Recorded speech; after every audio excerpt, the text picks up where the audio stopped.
Hey, how you doing? This is John, and welcome to John's Longbox. It's the launch party for Heroic Tales. I was just on Michael Bancroft's. He was gracious enough to host me for his channel.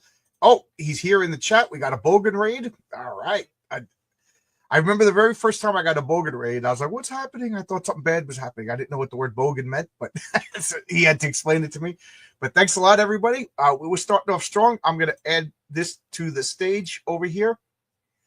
This is an open invite. If anybody wants to come in and talk, you want to talk about your comic, we'll talk about comics all night long. I've been drinking coffee, and I'm not going to sleep anytime soon. I'm not going to sleep until this thing funds. We're funding tonight.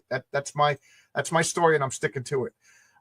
We got 18 people. We're only $400 away from hitting the 1,000 goal. At 3,000, we're going to start unlocking stretch goal cards. I don't know what else to say. Please, somebody come in here. I do better when I riff with somebody, when I talk with somebody. But I'm going to go down the chat. We got John's Longbox. That's me. That's me, Terry Maxwell. Does anybody get that joke? Again, Heroic Tales 2. Renzo is more than halfway done. To the point I have 3 ads, and I went to the 3 people that are making the ads because I gave them like months, and I was like, could I possibly ask you to do that faster? They're like, oh yeah, sure.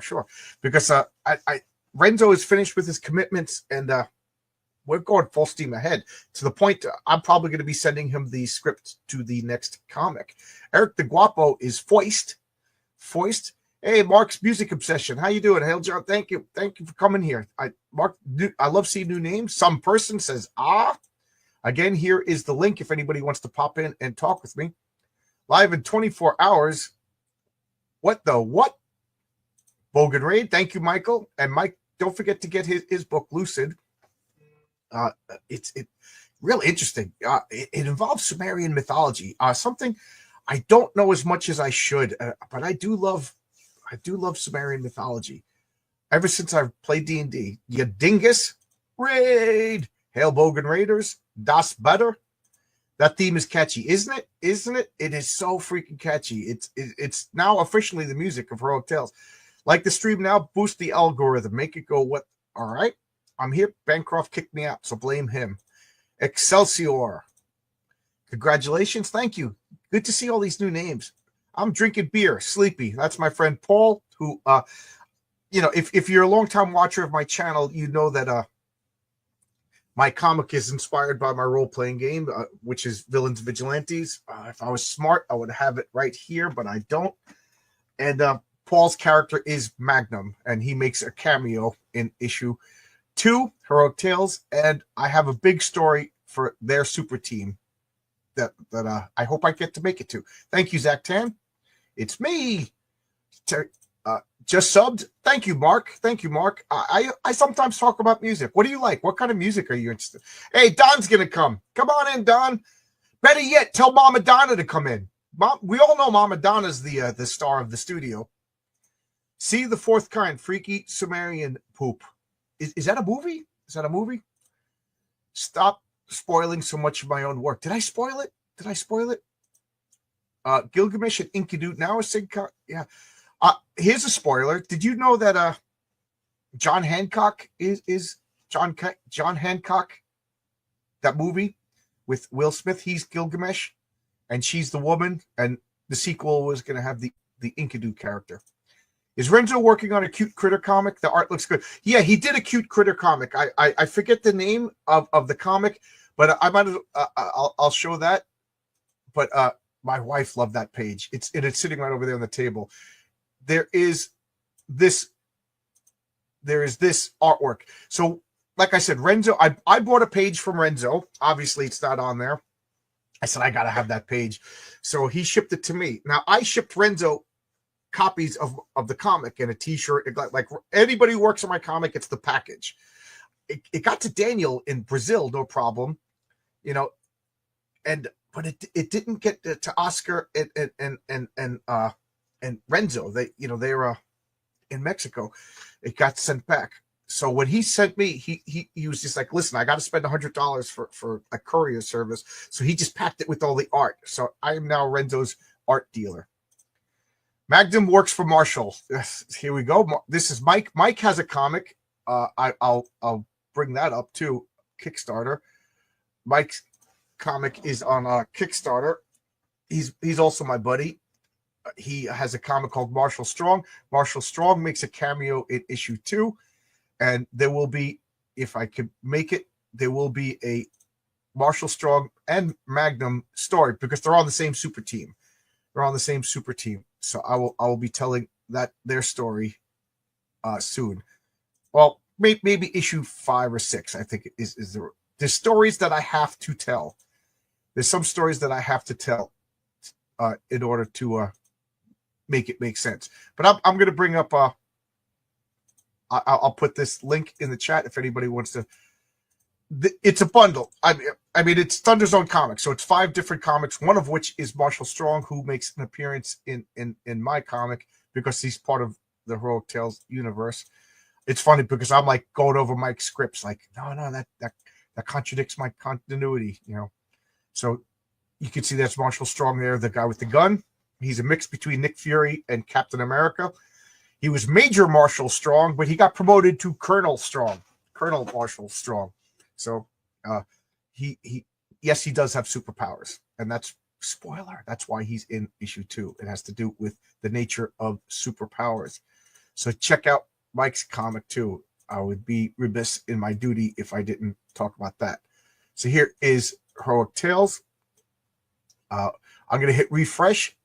Let's see, where are we up to? Still at 18. Cool. We're at $602 out of the $1,000 goal. Let's make it. Let's make it. Let's scroll back. Negative. They're fighting. They're fighting. I'd say this channel is 75% comics, 25% board games, depending upon how difficult the game is. Yeah, I do talk about board games once in a while. And 5% music. I have done streams where it was just pure music. I like music. I have a music library like your comic library. Love lots of music genres. Yeah, if you go back into my playlists, you could see I used to do Music Mondays, and on Mondays I would make videos only about my record collection. There's a whole playlist called Monday Music or Music Mondays. I forget what it is, and it's like all my 45s. I didn't do the LPs yet, and I didn't do my CDs yet. That's something I would like to do. It's just that now I have a game night on Mondays, so that's why I stopped. Hey, Brian Bow is here. Brian Bow does Wolf and Batsy. Well, if anybody wants to pop in, I think I starred the. You can hit this link and come in, Brian. Hint. And he does a wonderful comic called Wolf and Batsy that may or may not. They were in issue number 1 in the ad. They may or may not be showing up in issue 2. Where is it? Now I just lost it. Is Wolf and Batsy watching too? I don't know. Do they get reception in those castles that they live in? Smash that like. Yep. Thank you. Magnum rules. And John's Longbox. That's me. Oh, I'm reading it like I forgot that it was mine. So, what do you want to talk about? Earlier today, now I want a fruit pie. You know what's funny? Here's a funny story. I want to do like ads. Like my whole comic is like an homage to Bronze Age comics. So I wanted to make a Bronze Age ad, and there's no other like ubiquitous. Is that the word? The epitome of ads than the Hostess cupcake, Twinkies, fruit pies. So I said, let's make that. So it's Horace H. Hoover is the hero, and Wolf and Batsy are about to attack him, and he staves off the attack. I asked Brian if this was okay. These are his characters. I can't just put his characters in my car. And his only stipulation was it has to be fruit pies. It has to be fruit pies. So it's the cherry pies. So it looks like blood. So it worked out. It was perfect. Brian, he loves the fruit pies. He says his mouth waters when he thinks of fruit pies. Me, I get revolted and disgusted because Twinkies are the best. Let's be realistic. Twinkies are the best. Cupcakes are second best. Fruit pies, only a monster would like them. Yeah, Batsy loves that cherry flavor. Yes. 112. Oh, Roy is here. Roy is Dark Alchemy Limited. He's in one of my game groups. He's in my V&V group. He plays a character called Red Star, a Russian a Russian woman. That's part of the thing. Is she crazy? She believes she's from Tartaria. I didn't know about Tartaria. Roy introduced me to the. It's now my favorite conspiracy theory. And again, if anybody wants to come into and join and help me filibuster, help me talk. I'm not Cory Booker. I can't talk for 25 hours.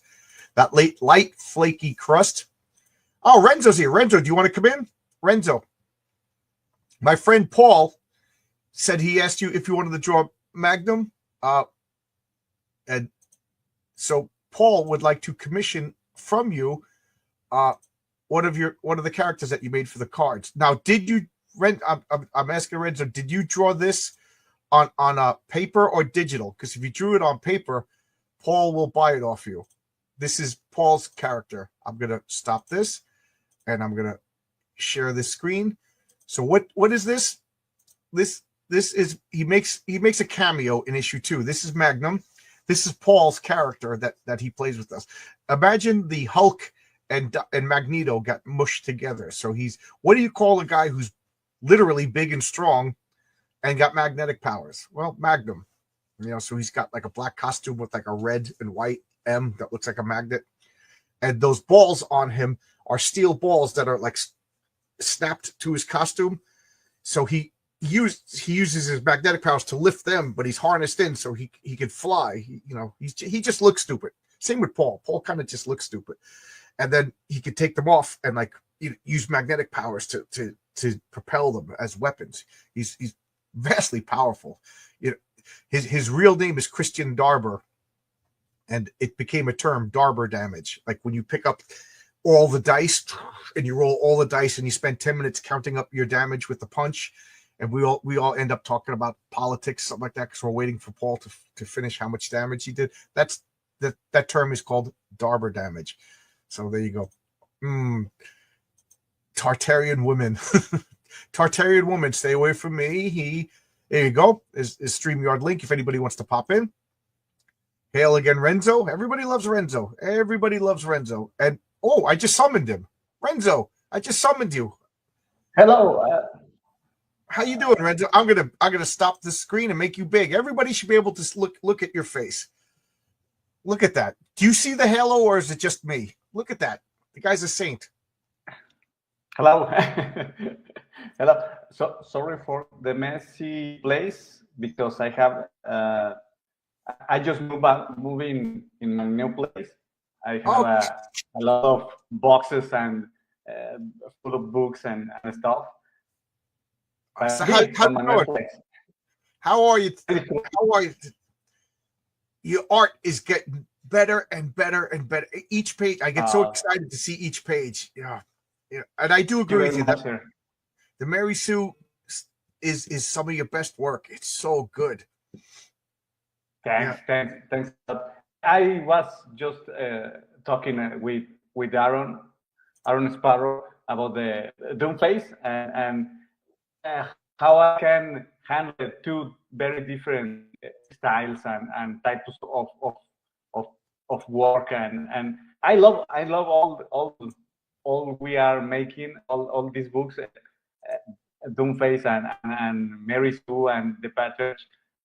I love all the things we are creating in these books. So I'm pretty excited about that and the issue 3 with Mary Sue and possibly the Raven. Very excited about it. Yeah, the Raven is going to be like a Batman type character who's going to debut in issue 3. So Renzo's chomping at the bit to draw that. It's going to be dark and brutal, Yeah, I can't wait for it. That's going to be fun. And I'm going to put the Mary Sue. So Heroic Tales #2 is going to be the second part of the Mary Sue story of her origin, some consequences of her powers and things like that, and then introducing the Raven. And if I'm not going to decide now, but if things go good, I'm going to spin the Patriarch off to his own series. So I will do Patriarch #1, and that'll have the origin of the Patriarch, and then issue 2 of the Patriarch will be the Patriarch versus Raven, because you got to have a Batman Superman team up or fight or whatever. And so that's what I like to do, Renzo, is do like a Patriarch, and then while that's campaign, we'll work on Heroic Tales, and always kind of have like a campaign going. You know what I mean? I would like to think that I garnered enough trust with people would understand that, like, I'm going to deliver. It's going to be good, and so like while Heroic Tales is fulfilling, we'll launch Patriarch or whatever, provided you want to do all this, because this will be 2 books for you. Yeah. Yeah, can wait for that and all this amazing universe we are creating. And also I was listening with Mike about Mike Bancroft about the Moxie and his girls and how they're gonna have a possibly their own story on the book. Yeah, I really need that right now. I need to draw those women and women and Moxie. I need to draw. Yeah, I know. When you get Renzo Rodriguez, you got to throw women in it. So I up the sexiness a little bit in this issue. Renzo, I don't want to spoil it now, but issue 4, it's gonna sexy women deluxe. It's gonna be everybody's gonna love it. Everybody's gonna, because what I plan to do is I have to do things in order, because that's the way I am. So since Heroic Tales had the Patriarch, and then issue 2 is going to have the Patriarch, I think I want to do 2 Mary Sue stories. I'll do 2 Raven stories. You know what I mean? And then introduce 1 new character per issue. So to keep the consistency and creating new characters, but keeping the same character we create on an issue before, and have the continuity. Well, yeah. So I like the Patriarch. Patriarch number 1, like I said, it's gonna have his origin. I had, because Heroic Tales is split into 2 stories, so I had a story of the origin. But if I'm going to give him his own comic, I have room to expand it. So I'm kind of happy with that. I made up a new supervillain. I can't wait for you to draw her. I don't want to spoil it. I'm really bad at spoiling things, so I'm going to try to keep things secret. But I'll start sending you files of what she looks like, because if while Heroic Tales, once you're done with that, we'll go right into Patriarch number 1, if that's okay with you. And then with that, I'll launch the campaign. And again, I hope people have enough trust that I'm a little embarrassed that I was 3 weeks late with the campaign, but I think, given everything, if anybody knows me, they know I was in an car accident. I kind of messed up files, and that put me at the bottom of the queue list. So all things considered, 3 weeks late, what is it really that bad? I'm the only one who brings it up. If I don't bring it up, nobody's even going to remember. I guess in crowdfunding, 3 weeks late is on time. Hey, Kyle Prometheus is here. He's the one who made the trailer, the music. Everybody loves that trailer. Yeah. Logic Finest is here. I wish Logic Finest would come on and talk. Did you watch earlier today when we were talking about Reed Richards and Galactus? No. I've been focused on draw a lot of pages, and I have that issue. Isn't it one box? Isn't this a great issue? For those of you who don't know, Reed Richards saves the life of Galactus in this issue. Well, he didn't save he saved the life of Galactus issues before. Now he stands trial because Galactus destroys the Skrull world, and it's just Stippling Vaughn said it's a Star Trek episode because it's arguing philosophical. It's one of my favorite comics, but spoiler alert: saving Galactus is wrong. He destroys planets. You know what I mean? If the cows got together and wiped out humanity, I couldn't argue. And the cows don't want to be eaten. You know what I mean? So I'm torn on it because Reed Richards is one of my favorite characters, and I'm like, they made a bad argument. If they argued that Galactus was a human or an individual with a spirit and agency and whatever, and Reed saved a living organism, that I can't argue. But they say he's a force of nature. You can't save a force of nature. You don't resurrect a tornado. So anyway, hey, Oscar's here. Oscar's the colorist for Mary Sue. It's good to see Renzo is the star of the show. You could come in too, Oscar. I'll put the invite in the chat. That would be fun. Get everybody. Daniel is very shy on social media, so I don't think he'll ever show up. So Oscar, if you want to come in. I'm pretty shy myself, but I have to. That's why everybody loves you. You're not on Twitter enough to people to argue with you yet. Yeah, I need to get back to social network because I need to promote all our work, all our books, and I will try to stay focused just on work. No, don't worry, I'm gonna. You're doing the right thing. You're doing the right thing, and people are loving your art. Mark Polton bought. Oh, we got a monster in the house. Hey, how you doing? Hey, Renzo, do you know Brian Bow? Hey. just his work, and it's amazing. I love it. I'm a huge fan. Thanks to John, because he gave me a few comics about with your work, and amazing. Yeah, I sent Renzo like a stack of comics. I was like, you got to see this. You got to see this. Here's some Wolf his heroic, So I filled. If I'm gonna send a box, fill it. It's awesome. And Renzo, your box is sitting right there. I got to send it again. I got to ship it out again. It came back. Don't worry. It did go through customs. Daniels went through customs, and he lives in Brazil. But Oscar's came back and yours came back. Yeah, Mexico is I disagree with your opinion about racing, but okay, all right. You had me at the beginning, and then you got. I disagree with your opinion about Reed saving Galactus, but you made an absolutely excellent argument. All right, I will take a win when I'll leave my comment alone. I was about to say when you're a married man, you'll take your small wins. So Brian, how's everything? Oh, okay. I can stay on for just a little bit. I actually have to go eat dinner pretty soon, but I just wanted to jump in and say hi and congratulations on your new campaign and everything. It looks great. Book looks awesome. I just know it's going to be a success. Yeah. I'm so excited. We're getting a whole bunch of cards. I'm hoping I garnered enough goodwill that a few people said like, I like you. Your comic looks good, but you never fulfilled before.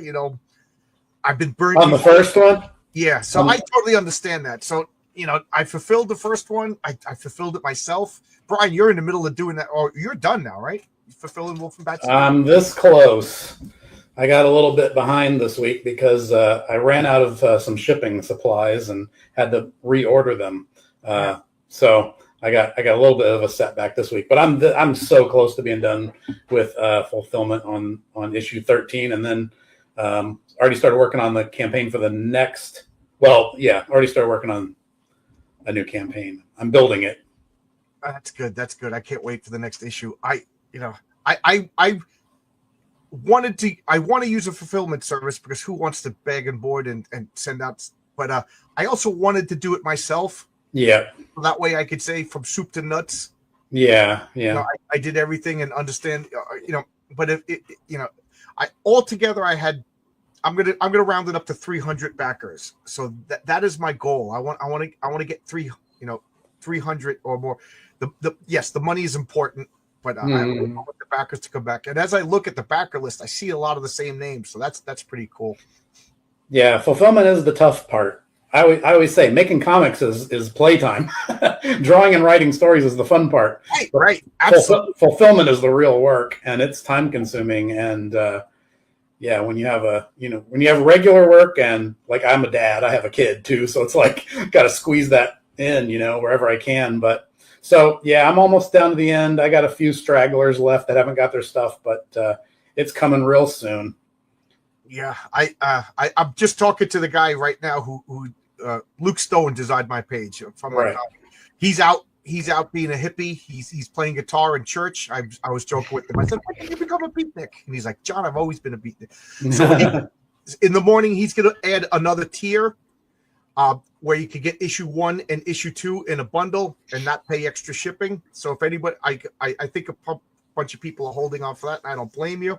If you bought the Renzo cover, which is so beautiful, oh man, yeah, that Mary Sue cover. I mean, nothing against that Patriarch. That Patriarch cover is so good, but I love the Mary Sue cover. Yeah, and you know what's funny? I said, how about like we do like an old Fantastic Four with it, and Renzo goes Fantastic Four 202. Like he knew exactly the cover I was talking about. Nice. I didn't even get a chance to say hi, Renzo. Nice to meet you. I talk too much. We haven't talked before. But your art is just awesome, man. I admire it so much because you are so good. The thing I admire, I mean, you know how it is for an artist. You always notice other guys that are so much better at than you at certain things, and the thing you've got over me like crazy is the backgrounds. That's always been my weakness. But man, you draw those cities like nobody's business, and I just admire that so much. That was always my weakness in art school and stuff. It's like structural drawing is like a headache. Like I can't wrap my brain around this. but so I always notice that when people are really great at that. And I mean, all your stuff's cool, but that's the thing that really stands out to me. Like, man, I wish I could do backgrounds like that. Great stuff, man. Thank you very much, man. And all the time, all the writers with that is working with me, Aaron and John, and all they say the same thing. Please low down all the backgrounds, keep it simple, because the time consuming. But I need the feeling to feel all the background, because I need to keep it real and all the stuff. I sometimes to make more believable on the page, but I really need to low down a little bit. Yeah, I mean, I work in animation storyboards, and sometimes that's what helps you nail down and figure out how to draw a scene, is just figure out the geography of the space that the characters are existing in, and then you can kind of think your way through it. So I get that totally. Like, you want to make the world real so that the characters can be fantastic in the real world. Like, I totally get that. But just figuring out that 3-dimensional, like learning how to draw where you're drawing and you're thinking 3-dimensionally instead of 2-dimensionally. Like, you're thinking about the space that the characters exist in. And when you have really strong backgrounds like that, that just sells the whole thing so strong. It's really, really great and very admirable. And a lot of artists do not give that kind of stuff the time it deserves, but I really admire that. So that stuff's great. But I love your superhero stuff too, and your characters are looking awesome. And yeah, that big robot bug thing you had in the first issue was amazing. Oh, thanks, man. Thanks. I really like how we turns all the John's ideas and put it on the paper, on the digital platform, and then watch it on full color. It's an amazing feeling to how we create, and it's. I have no words to express all the proud I am for the first book, and now with the second with Mary Sue and the Patriarch #2, and cannot say that the sky is the limit, because I really have a lot of ideas, and I love all the energy from John, and I will try to make my best work possible to make this a reality. Great. Thanks, Andy. Yeah, it's really good stuff, man. Thanks. And speaking about the Fantastic Four and John Byrne, I have all that background from him, because I can't believe how he's so fast and make those beautiful pages. And I know he was thinking by Terry Austin, I think, but everything they both make on Fantastic Four makes me, it's my real background. Yep. Yeah, I agree with you totally. John Byrne's backgrounds were great too. The worlds he created, and yeah, it's amazing when somebody's just amazing at everything, like John Byrne. That's like top notch. Yeah, I'm trying to add a tier right now. That's why I'm not talking. Oh, that's okay. I'm trying to add a tier for buy cover one, buy the Renzo cover and buy the Josh Jose cover with no extra shipping, because people message me. So I'm trying to do it right now. There won't be any art to it, but Luke will, when he comes home from whatever, he'll do it later. But I want to get it now while people are interested. You know what I mean? It's no right on my side that I didn't do it.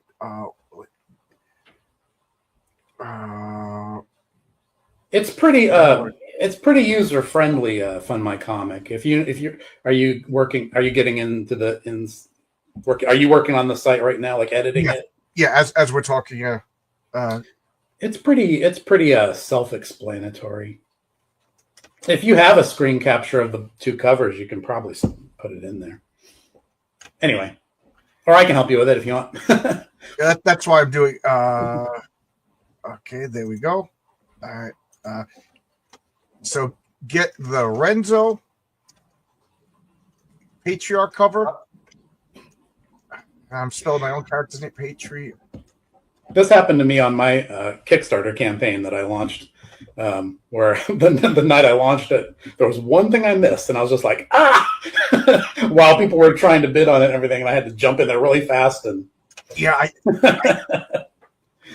it's funny because it seems like this is going to be the pattern. The day before I launch, I call Luke in a panic. It's like, don't worry, John, don't worry.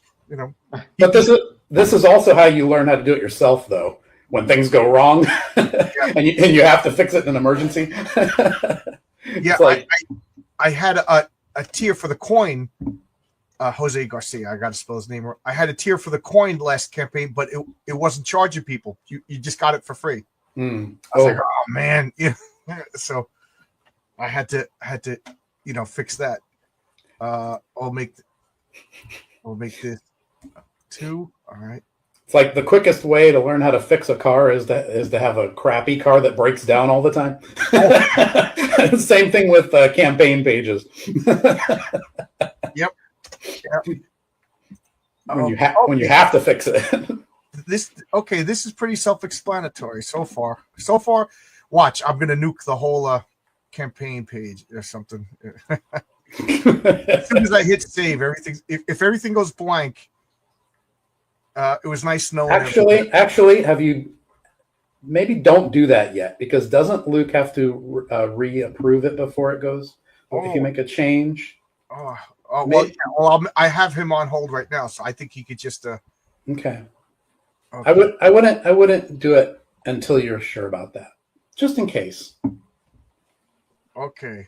Let's see. Because Fund My Comic does have that thing where if you edit it, they kind of need to reapprove it.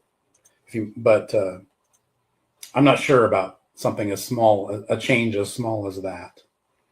Anyway, looks like you're already more than halfway past your. Yeah. I don't see the new thing that I just added, so. It takes a minute to refresh. I'll open it on my end, just so I can see.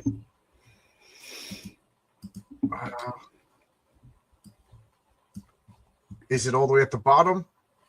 Hang on. I don't know what I'm doing, guys. I'm trying to edit. Well, just wait. Don't rush. You got plenty of time. Yeah. It doesn't all have to be perfect tonight. I just don't want anybody to like get screwed. That like a bunch of people get it back the A cover, and then a bunch of people and the B cover, and they're paying shipping twice. Is I'm not here to screw anybody out. I don't. So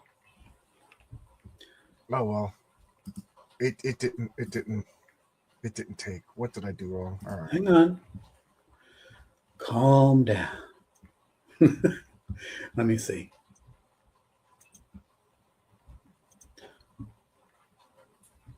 No, it's not there.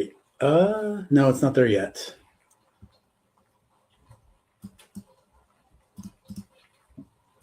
yeah.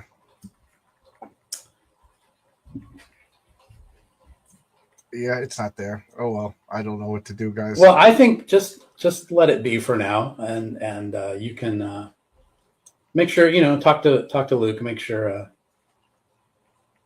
let him do his magic. Okay. Because just in case you have that approval thing, you don't want it to get frozen up altogether. Because I experienced that when I worked with Fund My Comic. Was anytime I made a significant change, he would have to reapprove it. He usually did it really fast, though. But yeah, he's out. He's playing for his church right now, so he doesn't. He's got a life. He's not just sitting there waiting for me. It's okay. Hey, Oscar, I see your face popping up a little bit. Hey, what's up? This is Oscar Moreno. He did the coloring for Mary Sue. Everybody loves that coloring. It is so good. And Oscar is going to be one of the artists on Eddie is Doomed. Mm-hmm. We'll start full steam ahead now that I got this out of the way. So I one thing at a time. I can't handle a whole bunch of stuff. Oh, I got Rex. How you doing? Congratulations on the loss. Thank you. Paul's got to leave. Good. Thanks for popping in, Paul. Sorry if I was ignoring the chat for a little bit. I was trying to work on something that just didn't take. I've had the privilege of seeing some of that artwork for Eddie's Doomed, and it's awesome. Yeah. I love the way you do the characters. Yeah, that first page, Oscar, you made it look aged and old. Oh, it's so good. Mark Millar even said, "What is this?" Yeah, I love your handling of the superhero characters. The way you have that little exaggerated quality to them. That's so great. I love it. Brian is one of the people that, as soon as Renzo sends me a page, I send it to Brian. Check this out.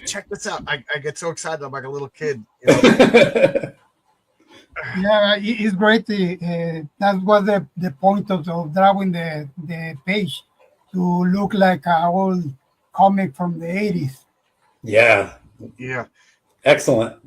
Tonic Bowl is fulfilling his comic. I think he's fulfilling 3 comics right now. So when he finishes that, he's gonna get to work on the art.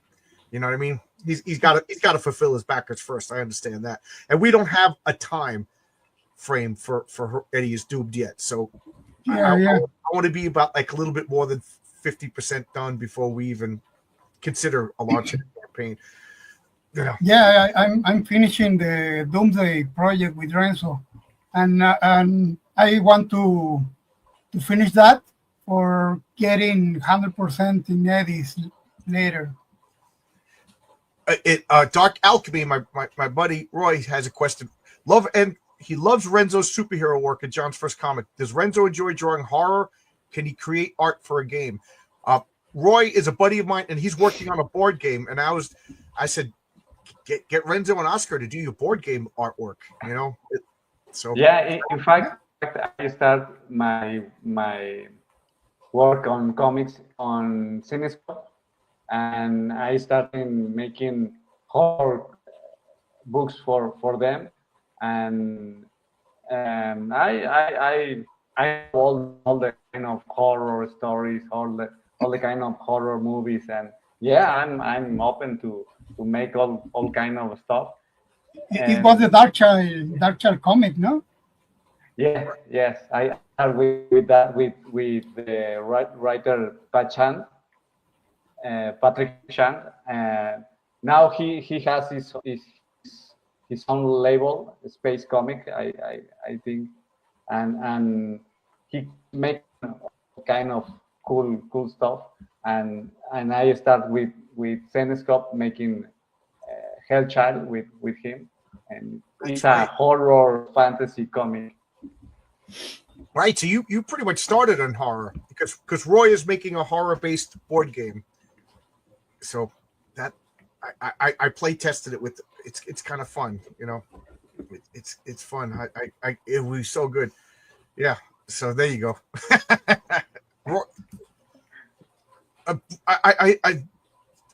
I know I'm a board game nerd. Did any of you guys play? No, I'm a video game guy. Yeah. Oscar, do you play board games? Yeah, I use it, but not recently. When I was in the college, I have a group of people, friends, who play Dungeons and Dragons and Dark of Darkness and board games. Oh, okay.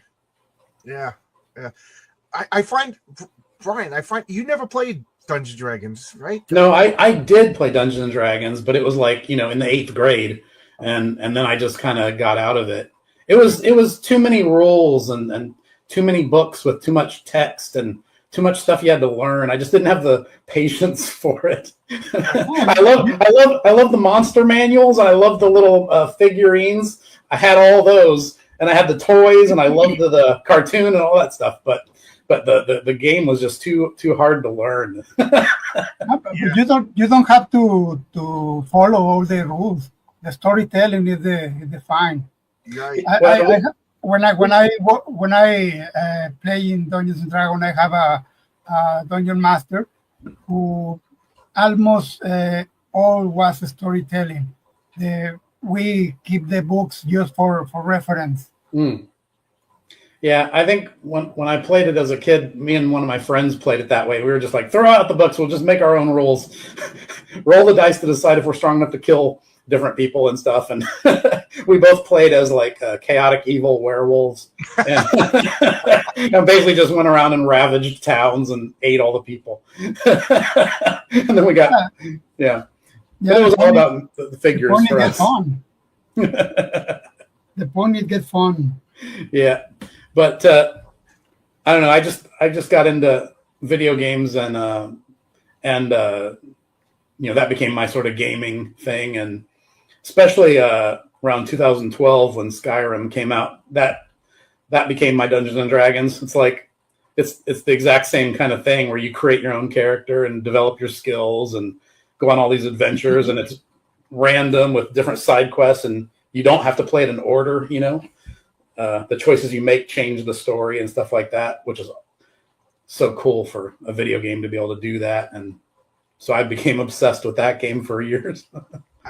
I keep joking, but it's not a joke that if this campaign hits $100,000, I'm flying Renzo and Oscar and Brian and Fabrizio. We're all coming to New York, and we're all going to play a role playing game. Brian will get to play as Wolf and Batsy. Renzo will be the patriarch. Oscar, I guess that makes you Mary Sue. I'm sorry. But that she's the most powerful. So there you go. Oh, I forgot. You know what? I forgot. Actually, I did play a Marvel superhero role-playing game once in college with some guys, and where you could choose whatever Marvel character you wanted to be. You know the game I'm talking about? I don't remember the name of Marvel it. Superheroes. Who did you play as? The Lizard, Curtis Connors. I played as the Vision. And the guy who played the game didn't realize how powerful the Vision was, and I just was like stomping through everything. That's cool. Yeah, I forgot. I did do that role-playing game with my college roommate and a couple other people, so that was cool. But yeah, I haven't really done role-playing since then. It's mostly been just video games. Maybe you are more the vampire and werewolf, World of Darkness. Yeah, I like a game that lets me be a monster. Like you never played the World of Darkness games, because there's a werewolf game, there's a vampire game, there's a fairy game. You know, but every Vampire the Masquerade was the most popular. Okay, what's the name? When I was in art school, a bunch of my friends did the illustrations for one of those werewolf games. Werewolf. That's gonna drive me nuts. But Wizards of the Coast games. You guys ever heard of an artist named Steve Prescott? He was one of the illustrators on those books. He's an artist. I know his work. He's a buddy of mine I went to art school with. I want to say yes, but I'm not 100% sure. But what was it called? Werewolf the Apocalypse. That's right. Might have been. They all had like pretentious, like there was Mage the Ascension, and you were like a mage in and they also made a superhero game called Aberrant. Mm. You know, but you got to kind of be fast and loose with superheroes. You know what I mean? Like for superheroes, you got to accommodate like Thor level guys and then like Daredevil level guys. You know what I mean? Mm-hmm. Like, Aberrant. I thought it was too close. Anybody, Roy? Did you ever play any games? If you're in here? Oh wow, we got a lot of people watching. Anybody else want to pop in and talk with us? I should probably put the link to my campaign again, but I got caught up in the conversation.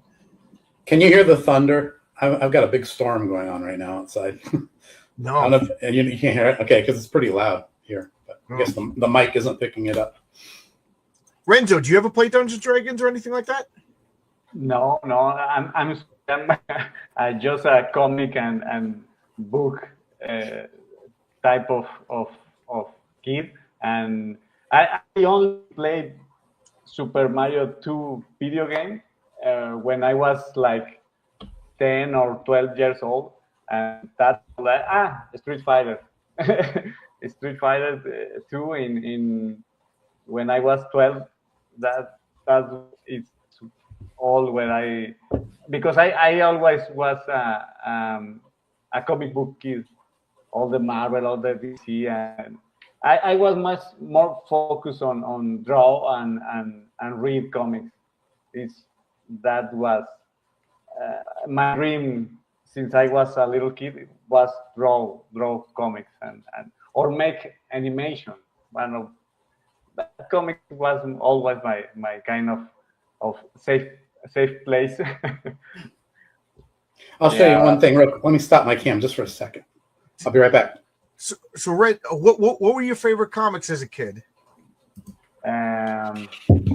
Fantastic Four and X-Men, all the John Byrne work. Yeah, I know Oscar's a big John Byrne fan too. Yeah, all geeks of Mexico were children of Byrne. Oh, really? All of he's the most popular.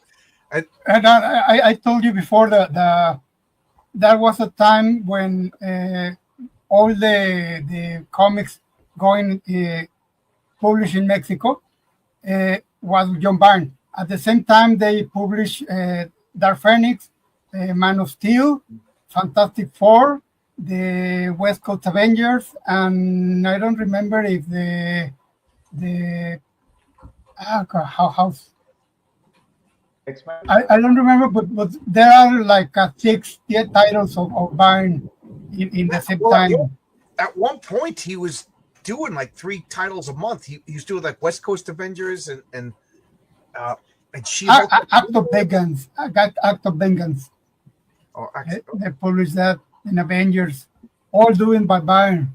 Yeah. For a time, I was thinking he was the only artist in the comic industry. Yeah. Yeah. What were you going to show us, Brian? Well, I have a new Dungeons and Dragons thing that I just got very recently. Did you guys watch the cartoon at all in the early 80s? Yeah. Do you remember the episode with the skeleton warrior, Decion? Do you remember that episode? Yeah. The ring of power. Is it articulated or is it?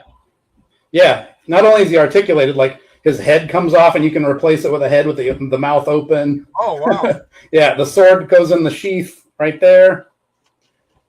Yeah, he's awesome. It's a custom of his official. I got this right over here. Oh, yeah, that's the original one. The original Monster Manual, right? Yeah. That. Yeah. I wanted to get that. I love those guys. Yeah. This is D to, so I got A to E over there, and then D to F. But like the next one, I think they got rarer and rarer. They didn't sell. So they man, I had those on my little list of things to get, and then I forgot about it. But anyway, I loved that cartoon in the 80s when I was a kid, and watched it to death with my cousins. It was like a religious thing every Saturday morning. And I loved the episode with the skeleton warrior. So when they came out with this figure, I was like, that is a must-have for me. Because as a kid, I only dreamed that they would make a figure of him. I just love him. U to Z? Wow. Deal. I got this at Brothers Grimm, Roy. I think I took the last one. It's a gaming store that's like around the block from my house. Roy's. But what pisses me off about this is it's D to Z, it's D to F, but there's no devils, there's no demons, and there's no dragons. So it's got the Displacer Beast, which is my favorite Dungeons Dragons monster, and then all the elementals. So I wondered if they're going to make a box of just dragons or a box of just That's devils. awesome. But I love these. I love these. I got Oh, go ahead. Sorry. I was going to say I love this monster manual. That is awesome. Yeah, that's like one of the books that defined my childhood. Yeah, definitely. I got the Tiamat figure on pre-order. Also, they made a Tiamat that goes with this size, this scale. So she's going to be big, but and it's designed to look like the animated version. Oh, okay. Yeah, look it up on Big Bad Toy Store. They have it. There's in my bathroom. I have a bookshelf, and it's just toys all over the place, all over the bookshelf. And one of the shelves is just D&D miniatures. And but the thing is, there's. All right, I got to get this now. I opened a can of worms. Yeah, you're a toy collector? What's that? You are a toy collector. Oh, yeah, definitely. Yeah. Everything. So Monsters, Godzilla, you name it. Superheroes. This is a board game called D&D Attack Wing. So there's a board game called Star Wars. Mm-hmm. And what it is, it's a tactical miniatures game. So it started out with a World War I, biplane, and then they used the system. They used this attack wing system for various games. So they finally put it in D&D, and it didn't do too well. But check this out. It's got like these dragon miniatures. So here's a red dragon. Oh wow! Blue dragon. And what you do? That's cool. You have like little spacers. So like when they move so many inches. And they have like stats and stuff, but they have a Tiamat and a Bahamut figure. Oh wow! Yeah, so I thought I was buying them, but it was just a model. Like I wanted to have the base and the rules and the cards to play this game, to add them to this game, but I just bought a Tiamat model. Like a already pre-painted. Whoa! Did you hear that? Yeah, I hear that. It's got little skeletons, little elves and warriors and magicians, and what you do is like you decide we're gonna play. Okay, me, Renzo, and Oscar and Brian, we're all gonna play. We each have 200 points to build an army, and to buy this figure is this many points, and then to up it with extra. Like, okay, I got a dragon, but the dragon's gonna have extra breath weapons, and so you buy extra cards. So each figure has like a little. It sounds more complicated than it is, but I haven't played this version. I played the hell out of the Star Wars version. I played the hell out of this. My favorite is the Star Trek version because you could build a crew. So you get a little Enterprise and you get a James Kirk card and you get and you have a crew. That when you play these Star Wars, you just have a TIE fighter with one guy inside of it. It's a different scale. So. Cool. But there's a Star Wars Armada where it's Star Destroyers versus Capellan or whatever they're called, the big ships. The Corellian. You're right, the Corellian corvettes. And then there's another different game called X-Wing, and it's TIE Fighters versus X-Wing. And then there's a miniatures game of Stormtroopers versus Rebel Troopers. Oh, that's cool. And I've always fantasized about having 3 tables. And we start out at the Death Star table, the whatever it is, the Death Star Destroyer table. And depending upon how far we get, they launch the TIE fighters and they battle over here. And if the troops make it, then we get to play this and actually have the rebels. So this game depends on how well we did on this game, and this game depends on how well we did on this game. But it hasn't happened yet. Cool. So Renzo, do you understand the depths of my madness? The guy that you're working with. Yeah, I understand all. I try to have that energy because I don't understand much about the board game. I have to mute myself because all the public trucks and I have a very close street and all kind of trucks moving Oh, okay. and I have to move myself. But I'm listening all that energy, all that game board, and I will um, I will love to have that feeling for the game boards because I never touch any kind of that. Not because I don't like it, but more because I have the chance to play that. But I love it. I love it so far. This attack wing system, like I said, they do Star Wars, they do Star Trek, they do Dungeons and Dragons, they do Napoleonic, like Age of Sail ships, which is my favorite. So it's like these big frigates and everything like that. And believe it or not, that is the most complicated because you have to factor in wind speed and the weight of but you can make them as complicated. But I have it's like a steampunk. It's gigantic blimps. It's called Leviathans, and they have these gigantic blimps that pre-painted. I still haven't played them yet. So you could be like the French, and you have French blimps, and the British, and you have British blimps, and the Germanic blimps. And every time my friend Adam comes over, he's like, "Did you read the rules yet?" I'm like, "No." It's funny because the tariffs with China now, a lot of board game companies are freaking out because the prices of board games are going to skyrocket. And I'm just like, well, Roy will attest this. I guess it's time to break out these hundreds of games I still have cellophane and actually play them. Like, here, I'll show you guys. There's my refrigerator with all the stickers from all the campaigns. You can see a Wolf and Batsy sticker on there. And then this is just board games on shelves. And then you can see board games on the floor. I'll go the other way so I don't. There's board games behind me, the stacks of comics, board games over there. And I'll say about 90% of them are still in cellophane.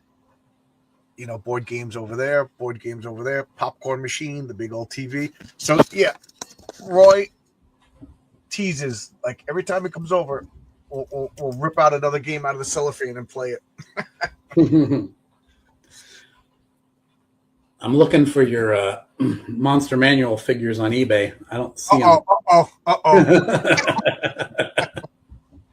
What's the name of the set called? They're officially called Dungeons and Dragons Classic Collection. Ah, okay, that's why I'm looking. And if you like me, you got to buy them in alphabetical order. So I have right. I have D to E, and now I have D to F.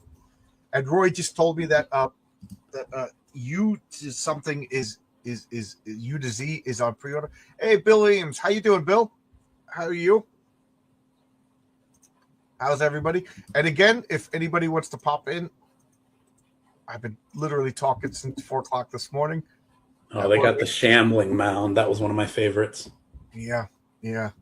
Oh, like I said, I'm thinking of having a, if we get a couple more issues down, if you could pick the Dungeons and Dragons influence to all the monsters in my comic, make a contest. Yeah, because if you're good with D&D, you could spot the Dungeons and Dragons influence because it's my comic is comic books, Dungeons and Dragons, and Lovecraft all mushed together. Oh right, yeah, you've told me that before. Yeah. Oh, those things look great. Man, I want to buy them all now. and he doesn't even play D&D. Yeah. No, but I love the monsters. I mean, yeah, I know enough about it. Brian loves his. Well, he's the creator of Wolf and Batsy. It's he loves his monsters.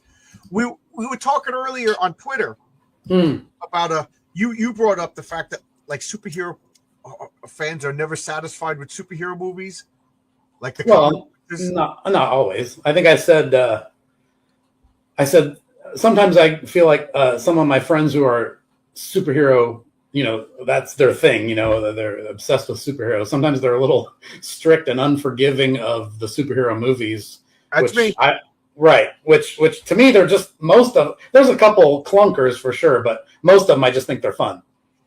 But then I think about, well, all the modern, like I'm into horror, and all the modern horror movies that I sort of turn my snobby little nose up at and go, that's not good enough. So maybe it's just whatever your favorite genre is, that's what you're most critical of. I mean, maybe I'm wrong, but I said like a lot of the horror movies, are their own things. Like there was no Scream comic book to base Scream on, or no. But my point was that, well, I mean, there's a lot of horror movies that are based on classic. That's literature. what I was getting to. Like, how harsh are? Because I know Dracula is one of your favorite books, right? So how harsh are you on Dracula movies? Well, the thing about Dracula movies, it's like Batman movies. They all get it wrong. Every single one of them, you see a little glimpse of the real character from the source material, but most of it is inaccurate. But I mean, they were making Dracula movies wrong before I was born, so I grew up with Dracula movies that were a distortion of the novel. So I'm more forgiving of that, just because that's how it always has been, But what I get more offended by is like when they do a really bad sequel to a classic horror movie, and then they kind of, what do they say? The besmirch the good name of the great monster character, something like that always gets on my nerves, So that's what I was talking about more, but yeah. Oscar, Renzo, you guys into horror movies also? Yeah. Horror and sci-fi are my favorite genres. Yeah. Mine is horror. In fact, sorry.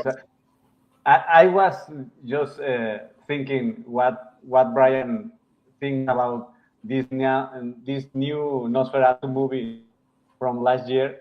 Do you like the mustache and all the zombie creep? I like the movie. It's fun, but I don't know. I don't like the mustache on the.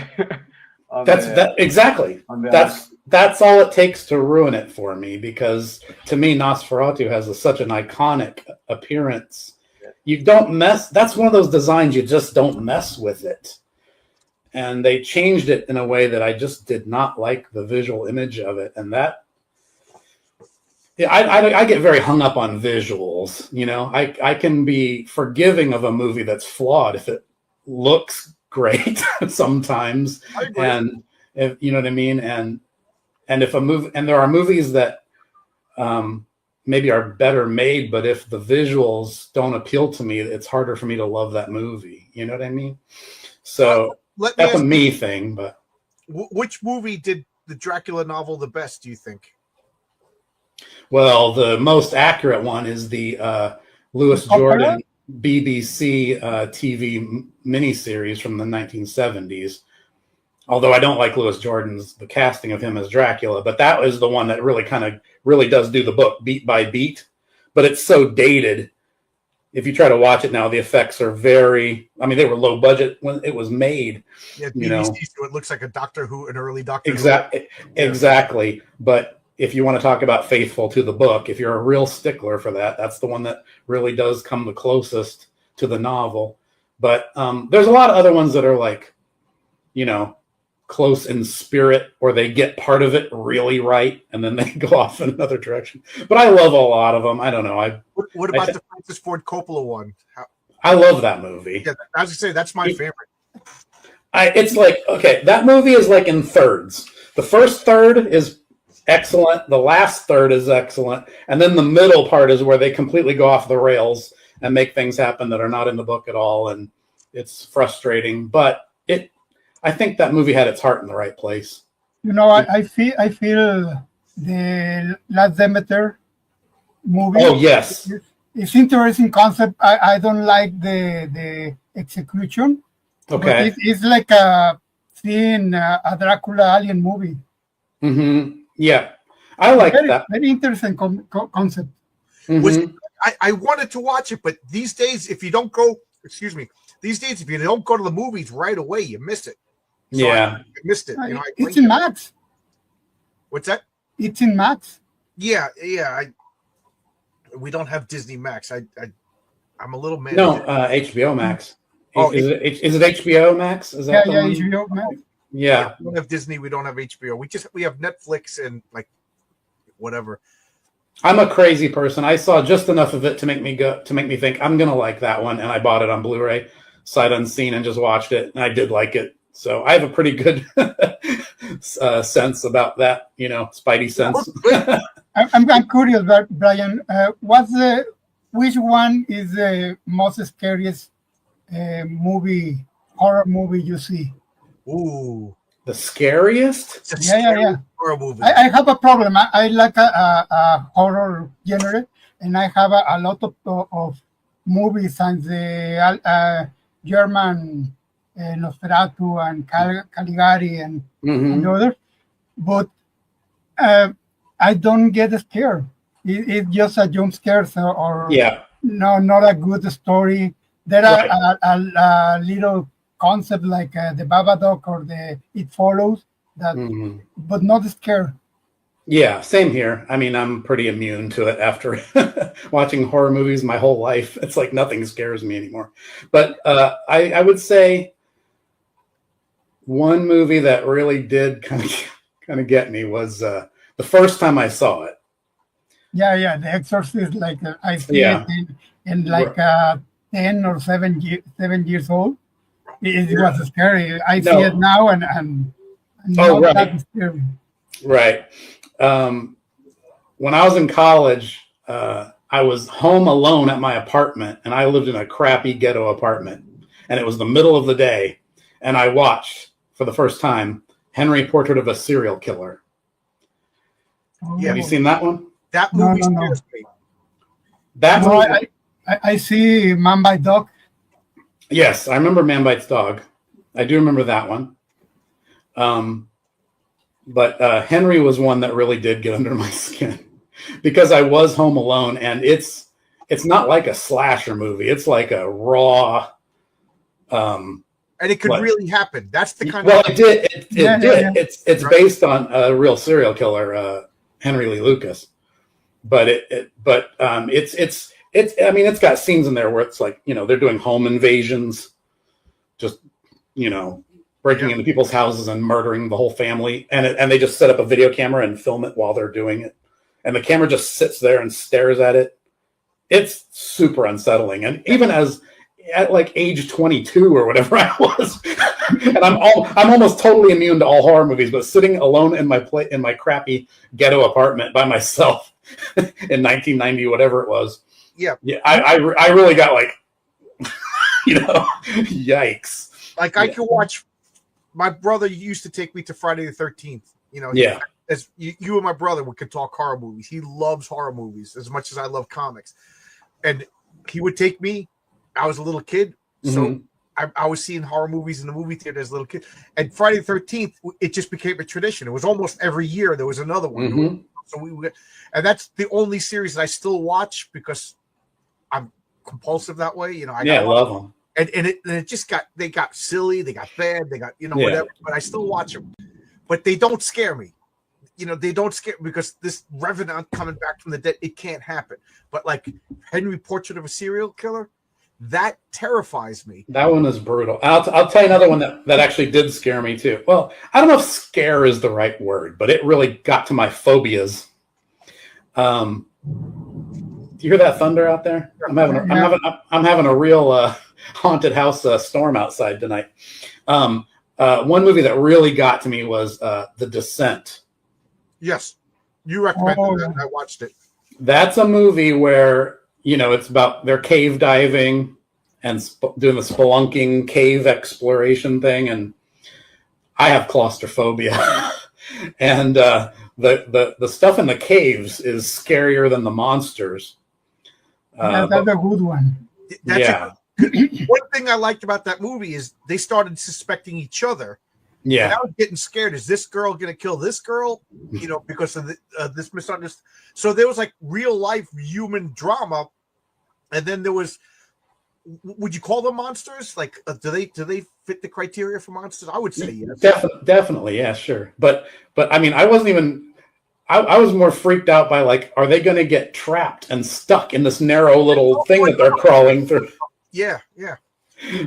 That's my worst nightmare. That's why I wanted to see Demeter, and I forgot about it, because to me everything's scarier on a boat, because you're trapped on a boat. Where are you gonna go? You know what I mean? You're in the middle of Kansas. Get in your car and drive. Right. You know, a vampire on a boat. Just put anything on a boat, especially an old-fashioned boat. You know, with the winds and storms. I did like that one. I mean, I thought it was well done for what it was, you know. But I like cheesy Dracula movies too. Like I love a lot of the ones people think are bad. I still like, you know, there's one a movie around the block. So my wife got me Chick-fil-A to celebrate. I'm starving. I gotta go eat. I haven't eaten dinner yet. I can't wait anymore. I'm sitting looking at this food for hours. I'm like, I gotta eat it.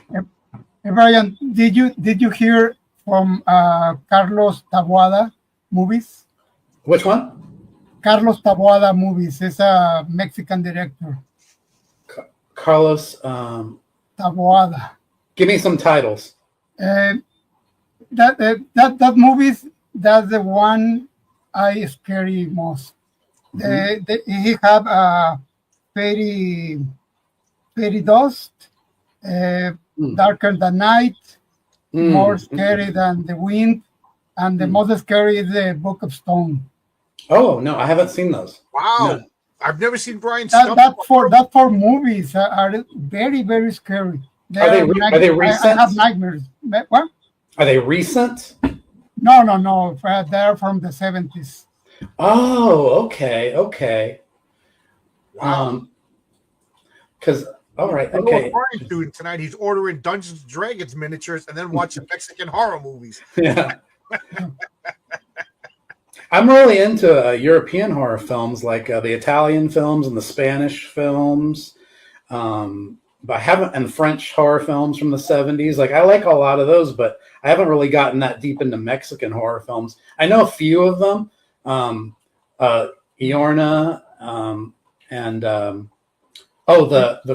is it called The Crying Woman? La Llorona?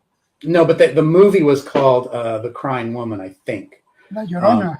Yeah, but Yeah. I remember that when I lived in New Mexico. That was like a big urban legend. La Llorona, The Crying Woman. And there's one called World of the Vampires that's kind of cheesy, but I liked it. But I remember one recent movie. I was very, very scary. Did you hear for the coffee table? It's in Apple TV. You can rent it. Okay. The coffee table. It's a very, very scary movie. Okay. Have to look into that. Yeah, Mexican horror films and Asian horror films are two areas that I have not really gotten that far into. But I'm super into the European ones, like Spanish horror films, like the Paul Naschy films, Tombs of the Blind Dead, the whole Blind Dead series. There's like 4 of them. And Italian horror films, the Italian Gothic horror films of the 1960s are some of my favorites. That's a whole genre. The Mario Bava movies, the Barbara Steele movies. That's a whole world you can dive into. That's a whole rabbit trail you can go down. Yeah. I love all that stuff. In Mexico, there are no much horror movies. Taboada was the best, and then Guillermo del Toro. Yep. But there are vampire versus wrestlers and monster. There are cheesy comedy. Yeah. Was that movie called Zombie, where the zombie fights the shark? Was that Italian? Yeah, that's Fulci. That's Italian. Lucio Fulci's Zombie. Yeah. That has the best zombies in it. They just look like rotting corpses. Like, you know. Have you seen Burial Ground? No. That has some of the nastiest looking zombies you've ever seen. They put real maggots on the makeup on the faces. Oh, cool. They look all dried out and gross. That movie's got great looking zombies. That's one of the most demented horror films ever made. I just watched Oh, why can't I think of it now? That movie made in South America, what he was arrested for. They actually thought he killed somebody while making the movie. Cannibal Holocaust? Cannibal Holocaust. Yeah, I watched that like a couple of months ago. Yeah, the scene where there's a scene with a woman impaled, and man, Right. I actually had to go on YouTube and watch how they made it because I could see why the local authorities thought it really happened. Have you looked up Guinea Pig? Is that another movie? That's another movie where there's a whole sequence where a samurai has a woman chained down to a table and slowly dismembers her. Oh my God, I don't know if I want to watch that. It's a Japanese film. And Charlie Sheen saw it and thought it was real and called the FBI. And the FBI story, yeah. The FBI actually thought it was real and investigated the guy. And he basically just like brought the actress to them and said, "Here she is. She's still alive." And he showed them the whole demonstration of how they did the special effects and oh my God, everything. But I saw it before that case was settled, and I was like, whoa, I'm not sure, because I got it on a bootleg videotape in the 90s. So I remember like when I was in college. What was it? Well, out of college, I guess. Like during the infancy, like people were like sharing like crime scene videos. Oh yeah, those were bad. Those are terrible. There was a website. The whole series of Faces of Death. Yeah, Faces of Death. Yeah, I couldn't handle that. I mean, nowadays we know it's mostly fake, but even as a kid, I remember this kid Danny was like, "Let's watch this." And we like 10 minutes. I was like, "You like this? I don't want to watch this." You know. Oh yeah. I can watch a horror like Jason. Me and my brother watching Jason with popcorn because it's fake. Right. You know, like E-Bombs World. You go down there and it was like real people falling off buildings. I'm like, I don't want to watch this. This conversation is not really in the spirit of heroic tales. I know. Yeah. Maybe we need to do a new show for horror. Right. You got a bunch of sickos making this comic book, John. It's superheroes. There is darkness in it. Brian's one of the few people that knows some plot points that I'd like to get to. Like I said, it's Dungeons and Dragons, superheroes with a touch of Lovecraft. The Subterranean, the bad guy that the Patriarch fights. Mm-hmm. There's a hint. I hope you guys pick it up. Well, I'm telling you now, but there's that he's not the worst thing below the earth. You know, like Tolkien said, there's nameless things below the earth. You know, I'm trying to set up that there's a lot more.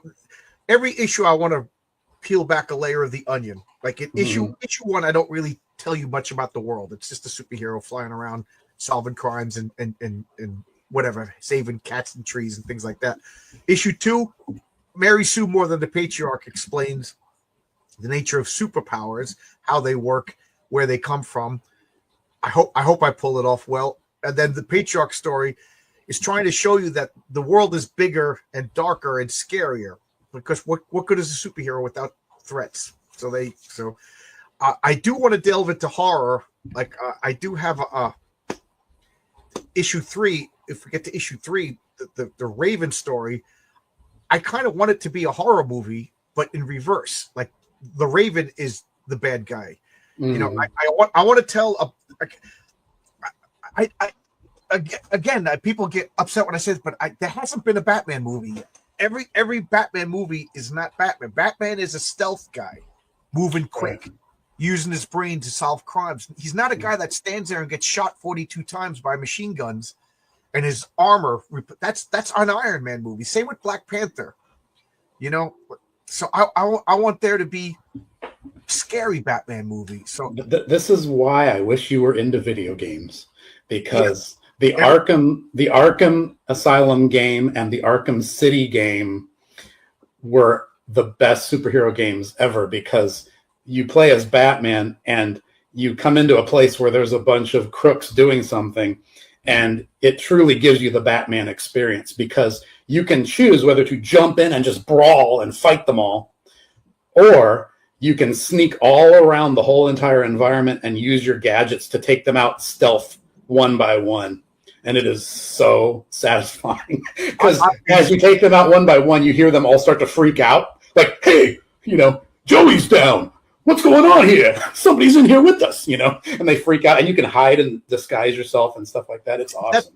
That's what I want to try to. So I want to make the introduction to the Raven. He's the monster. He's Jason. He's Michael Myers. And the bad guys. And then one of them is going to be the final girl. One of the bad guys is going to be the final girl who's basically telling the police what happened. This is just whatever, bird of prey.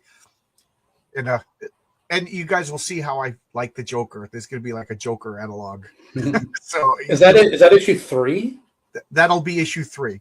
Yeah, okay, so cool. Heroic Tales is going to have the second part of the Mary Sue story, and then introduction to the Raven.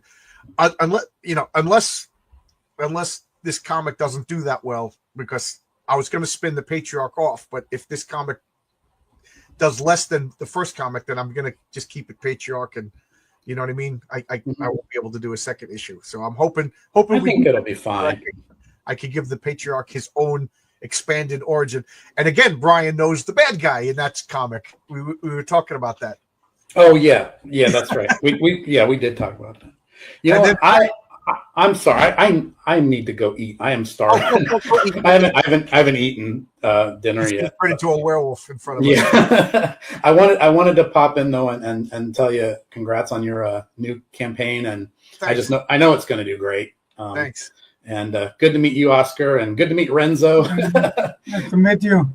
And we'll catch up and do this again soon. I promise, because I haven't done enough of these lately. It's been a busy year. You're always welcome to come on and talk. I know I don't take advantage of it often as I should, but anyway, good seeing you guys. I'm gonna go eat. I'm eating as we're talking. I know it's bad manners, but I can't hold it in anymore. All right, cool. Well, thanks, Brian. All right, we'll talk. See you later. Yeah. And I'll throw the invite again if anybody else wants to come in. I kind of like 4 people. It's kind of nice to have 4. I don't know if Renzo is gone for good. Renzo, are you gone for good? But so I think he's going to eat or something. Oh, my computer just updated, so I will share my campaign. I think it's at the same number. Did you refresh the So page? I think it's still only at 18. I almost refreshed StreamYard. That would have been bad. Yeah, it's still at 18 because I got my phone here. I'm not hearing any pings anymore. Yeah. So what's up with Bancroft? Yeah, I launched on Bancroft at 9 o'clock for 1 hour, and then at 10 o'clock I came over to my own channel. So he does an hour-long show on Fridays. If he either does a launch stream or he does like an art share or something like that. Hey, Master Swag, how you doing? I'm going to be on Master Swag's channel tomorrow, 7 p.m. Pacific time. I forget what is that, 11 p.m. Eastern Standard Time. And I'll be throwing the rope out to see if anybody wants to have a guest. Oh, I just got a notification. We should be at 19. Hey, 19. Thank you. Yeah. By the way, 64% is great. Yeah. One day. It would be fun to get the backer number. Hey, Marcus, how you doing?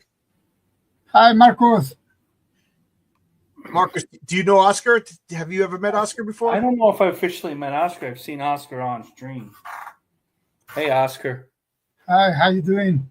Good. I love your work. Thank you. Yeah, I'm looking forward to Eddie is Doomed. I can't wait. Yeah. Eddie's Doomed is going to be so good because we already started that. Like I said, Tonic Mole is he's going to draw the Eddie portions. Oscar is going to draw the superhero portion, and whereas Heroic Tales is a love letter to Bronze Age comics, Eddie is Doomed is a love letter to Silver Age comics, and Golden Age. But it's going to be so good. It's going to be so much fun. I was super nervous about even making it until I saw Oscar's designs, and then I'm like, this is going to be so good. Mm-hmm. Yeah, the script is great. Oh, I love it. It's like Charles Burns or I don't remember the name of the God War author. what name? The God War author.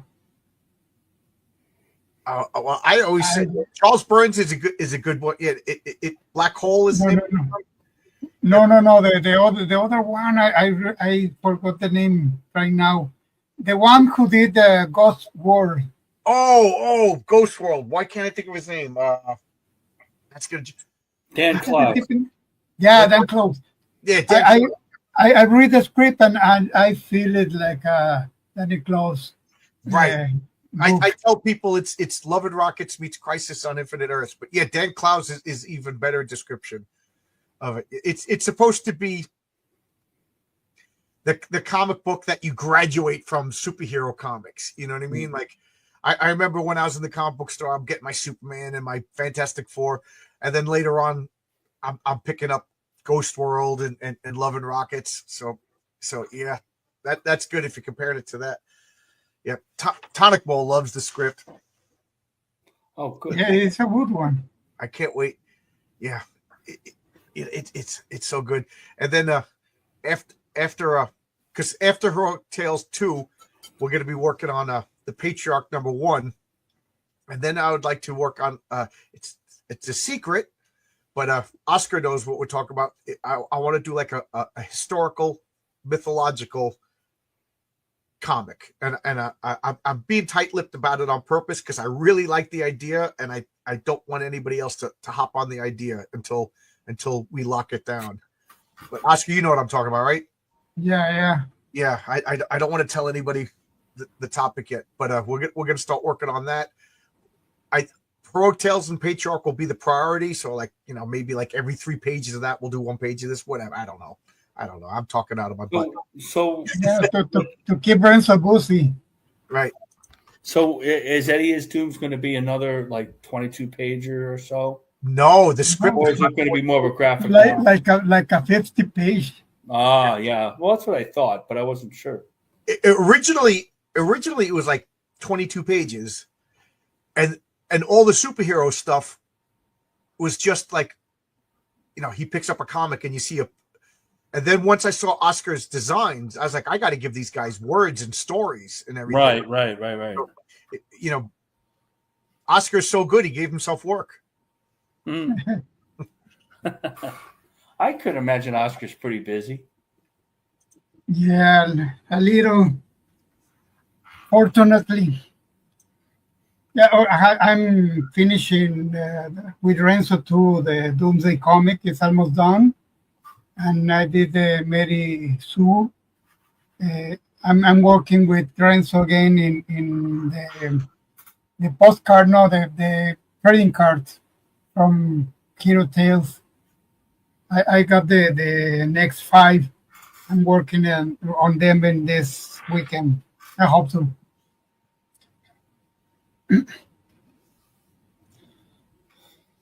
Crenshaw says, oh man, sorry, I almost choked to death. That's great. You're nailing the Yeah. character name game. They're all so good. Crenshaw's been watching for a while. I see a whole bunch of people are watching. Thank you. If you came over from Bancroft and stayed watching, again, thank you. But if you've been watching my channel for a long time, you know that I'm a stickler for a superhero name. I've been saying this for a while, that to me, when you come up with a superhero, it stems from the name.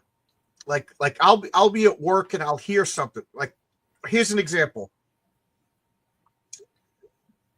We're getting a lot of deliveries at work, and I'm what's called the locker pup. That means I handle like all the deliveries and the logistics and distributing the everything that comes. So I'm dealing with big, heavy, freaking deliveries of steel boxes and electrical equipment and things like that. And I got to get the pallet jack and pull it out of the truck. And this dock is just the worst. So we're using a lot of pieces of wood to support it, and wood that you use is called dunnage. So I've been thinking, I want to have a bad guy called Dunnage. Now, what would he do? Like to me, the name Dunnage just came in, and then everything to me just fell from that name. So Marcus and Oscar, if I was to tell you to design, I already gave it away by saying bad guy, because to me he can only be a bad guy. But what would you do with the name Dunnage? What would your character be? Dunnage. Yeah, giving what I just described. He'd be a big, strong guy. There you go. A big, strong guy. Maybe he wears dunnage. He wears some sort of armor. You know, that kind of denotes that steel you were talking about. Well, dunnage is wood that you use to Oh, support. wood. Well, then, So he's Solomon Grundy. yeah. Yeah, like he's a big wooden Solomon Grundy kind of guy. You know, a wooden dumb. right. Strong, Definitely super strength. You know. You know, and he's made out of wood, which is lumber, so he's lumbering. You know, and he's just like, you know, he's Magneto's. So you're not making a character called Fiber and then having like straps on him. There you go. so that's like what I'm talking about. Like if you have a name and everything else falls out. So my foreman is this guy named Kelvin.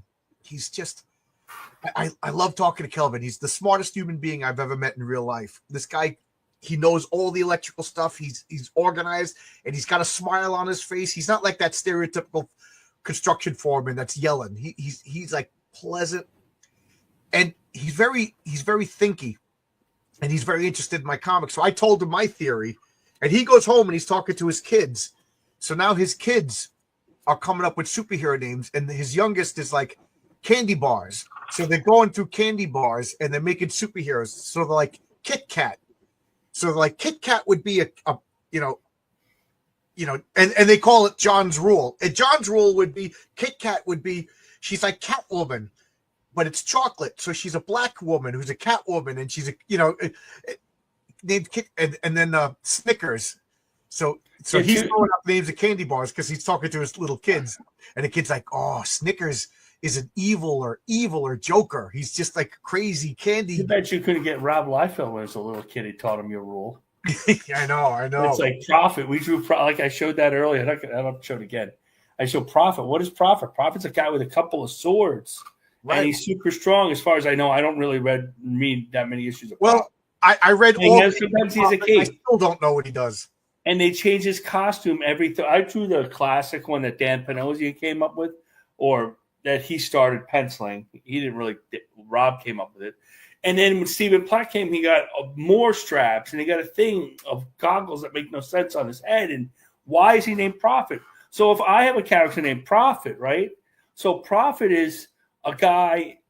He's a prophet. I mean, what is it? There's an origin of there's a definition of that name, right? Of the word prophet. So he's a thinner guy, and maybe he's more like a Doctor Strange character, where it's magic, and he sees the future, maybe a limited seeing of the future. Right. He has to prophet, like he's a prophet, right? So why is this big, bulky character prophet? Same with Cable. It's a fine character. I mean, I don't care about what the character do. I mean, it's their costume. It's fine. It is what it is. Once you start drawing it. But why is he named Prophet? Like Supreme makes sense. Right. Perfect name. He does it sometimes. Right? Supreme is one of Liefeld's better creations, if you ask me. And then it makes a lot of sense. And then when Alan Moore took it over, it even went higher. So Crenshaw saying get all the issues in a row. That's the hardest thing with Supreme. He's like, for those of you who don't know what I'm talking about, bring up King Fu. I'm going to bring up the card that Oscar. When you talk to Dan Fraga, you should talk about Kid. I don't think anybody really talks to him about it. Kid Supreme. If you read that, I don't know. Promotional. Okay, there we go. King Fu. King Fu's a good name. Yeah. Yeah. Where Kim Fu is going to publish? Is Marisu story or what?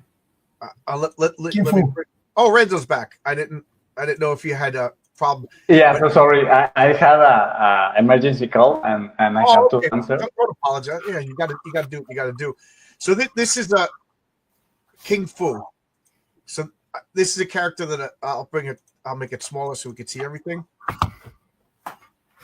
But this is a name that it's inspired by. It's inspired by Mac Raboy's Captain Marvel Jr. And, yeah. So when I saw Captain, I bought a hardcover collection of Mac Raboy's Captain Marvel Jr. And the story is that Elvis Presley went to a barber with the Captain Marvel Jr. comic and said, "Make my hair look like that." And that's the origin of Elvis's pompadour is Captain Marvel Jr. as drawn by Mac Raboy. So I just love that. And I was like, and then you see Elvis in those superhero outfits. It's basically he's aping Captain Marvel Jr. That's right. So for about 15 years ago, I introduced him. I made him in my role playing game, and my players all loved King Fu. My friend Jimmy would be like, "I want to team up with King Fu. I want to team up." So I was like, I got to throw him in Heroic Tales. So he has a small part in Heroic Tales too, and people are reacting to this artwork. I mean, look at that drawing by Renzo and that colors by Oscar. That's fantastic. Awesome. It is awesome. So the point. He's gonna be in Heroic Tales 3. He's gonna be in Mary Sue's story next. I don't want to tell the story, but it was going to be set in Flushing, New York. Mary Sue, that's where she grew up. I actually know the exact address and everything like that because I'm so familiar with that part of town. And she was going to team up with another Asian superhero. And I said, I could just use King Fu. Why do I have to introduce a whole nother character? People like this character already. So, and then because of that, I thought up something else. And I'm going to, because the fan reaction to this artwork, I came up with a better story.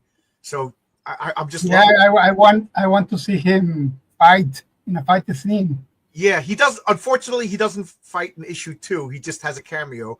But issue 3, he is going to be fighting, and yes, he has superhuman powers. So he has super agility. He's like Spider-Man. He transforms in a dragon. What's that? He transforms in a dragon. No, he doesn't transform. He just does martial arts. That's just Renzo making the dragon. He doesn't transform into a dragon. Actually, transforming into a dragon sounds like fun. Yeah, now that I'm. Yeah, I was thinking because the dragon has the glasses and the hair. I was thinking it was him. Renzo said.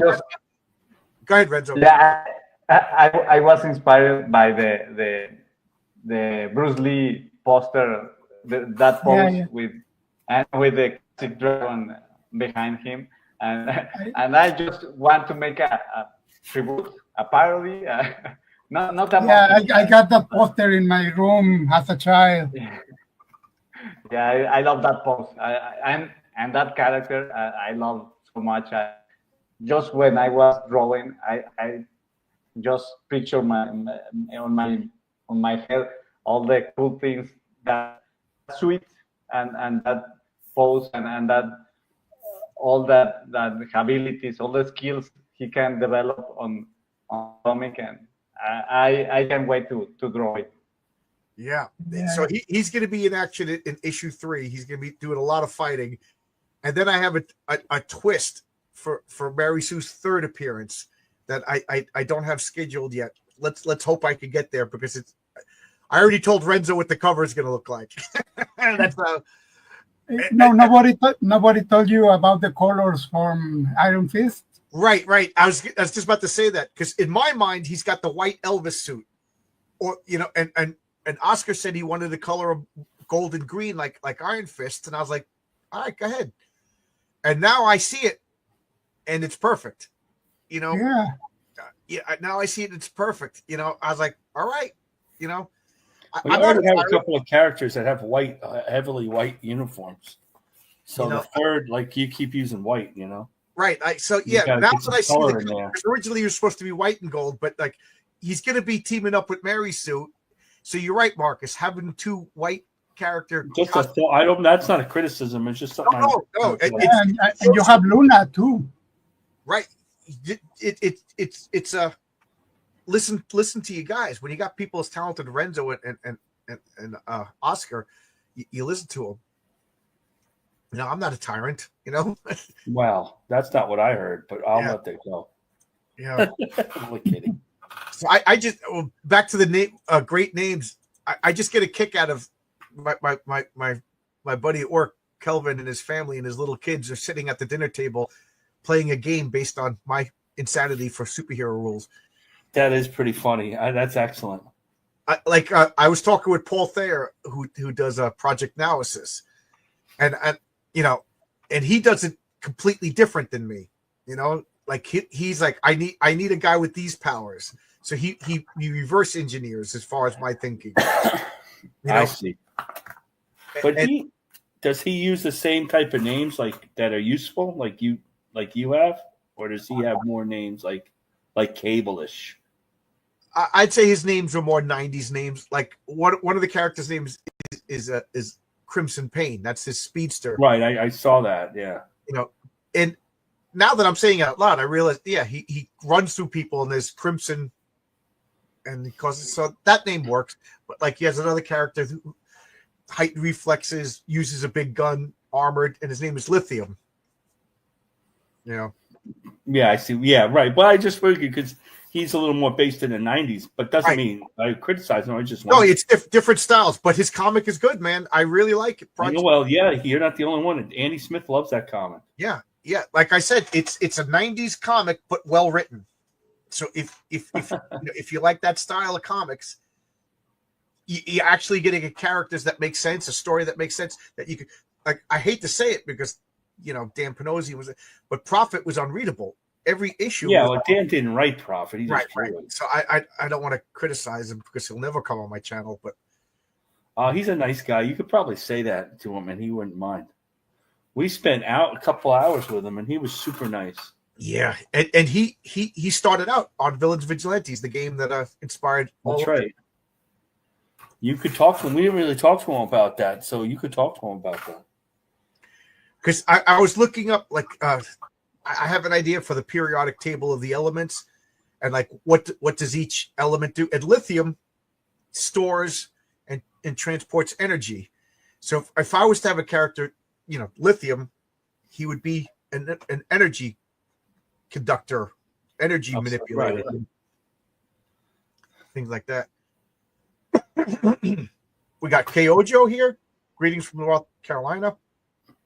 Yep, he fights like Elvis and he sings like Bruce Lee. I'm actually looking up Elvis quotes because I want him to be like, "Thank you very much, taking care of me." His dialogue. Oh, I just lost it. He sings his dialogue. Tiempo left the building. Oh, it went away.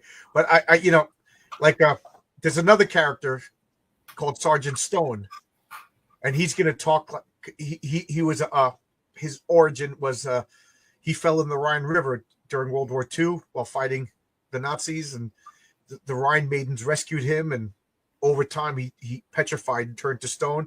So he talks like a man out of time, like in 40s cliches, 40s war movie cliches. So picture Frank Stone, Sergeant Rock and Nick Fury merged together, and they're made out of stone. That's pretty cool. I've been talking so much, I had to take a break. You've been up since 4 o'clock in the morning.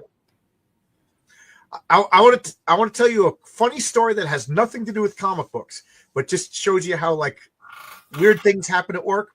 So at work, I'm a construction worker. It's we got to take an outside temporary elevator called an Alamac. So it people in Manhattan hate it because there's barricades that go into the street.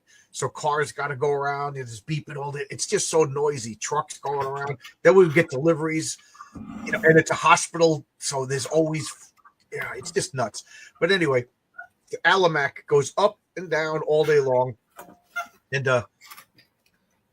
me being the guy handling logistics and everything like that, Alamac all day long. And the Alamac guy, they're always bitchy. They're always bitchy because the job is boring. It's boring. You just hit the button, you go up. You hit the button, you go down. You hit the button, you go up. You open the door, shut the door. So they're always miserable. But this one guy, he plays music. He sets up lights and he makes it as festive as possible. And he's in a pretty good mood. So my first day on the job, I walk in an Alabama and I'm expecting a miserable guy, but the guy's actually pretty pleasant. And he's listening to the Grateful Dead. I'm like, oh, okay, the guy's listening to music. This is nice. So I'm just making conversation. And I'm like, oh, the Grateful Dead. Do you like, you into music? Yeah, I like the Grateful. So I don't know why I said it. I was like, do you like Frank Zappa? I don't know. I don't even like Frank Zappa, but I was just like, do you like Frank Zappa? And he was just like, no, I don't like. Why would you think I like? Like he got all mad. He's like, why would you think I like Frank Zappa? You know what? I would think of a deadhead would like Frank Zappa. I don't know why. My feeling is all my people who like that I know who really like the Dead love Frank Zappa. Right. Like the same thing. Right. So he was like, why would I like Frank Zappa? So I've been on this job now for 4 weeks. He still calls me Frank Zappa. He's like, hey, Frank Zappa over here. Frank's, you know, and I'm like, what's going on? I'm just making conversation, you know. I get so there's two elements. That's like the other element, you know, the other guy is, hey, Frank Zappa, you going to the 4th floor, Frank Zappa? Then Frank Zappa. I'm like, shut up. Has nothing to do with comic books, but you're gonna throw him off. It'll be up the 4th floor. You'll throw him out of the elevator one day. Yeah, so, you know, so I want to put that in a comic story someday, like Eddie's walking down the street, the guy's. That's funny. And John froze. So here we go. Now I get to ask the question. So, Rondo, you look like you're working on something. What are you working on?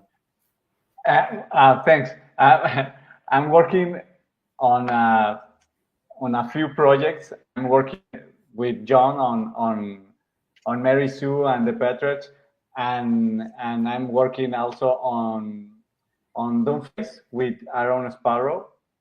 Right. And, yeah, I see a lot of that. Yeah. I'm working as hard and as fast as possible, and I'm working. Also, yeah, it's almost done. You have two pages left. Yeah, that's yeah. It's like working 24/7. Yeah, 24/7. And for RJ from the 4th Age, I'm working on his comic, Thomas Volume 2. And right, I'm very delighted with that project. I'm preparing to work again to retake it this week, and I have to handle all those 3 projects. It's very consuming, but I'm so happy because it's the things that I was planning to do when I was a little kid. So for me, it's a dream come true. Yeah. It's fantastic. It's a lot of work. Yes. You froze there, John. So I don't want to have dead air. Oh. It's something I learned. Am I no still dead air. No, I'll start interviewing people. Oh, okay. You're good now. Yeah, I saw everything started to circle for a second. So, and then I didn't want to interrupt. Doing fine. Yeah, my your internet's been better since you put in that whole home thing. What's that? I think you've been better off since you put in that whole home internet thing. Yeah, it's over there. That's probably why my brains are getting scrambled. I guess. I don't know. I don't believe all that stuff. Yeah. Only the 5G towers. You live next to there, they're finished. There's the Subterranean. Oh, well, there you go. Yeah, this has been a major bad guy in my role-playing games. You know, he's I don't want to give away too many stories because there's secrets about the Subterranean. But the inspiration for him is obviously the Fantastic Four's Mole Man. But did you ever see the movie Evolution? With I was thinking more like Last of Us game. The who? Or the Last of Us game or the series from HBO.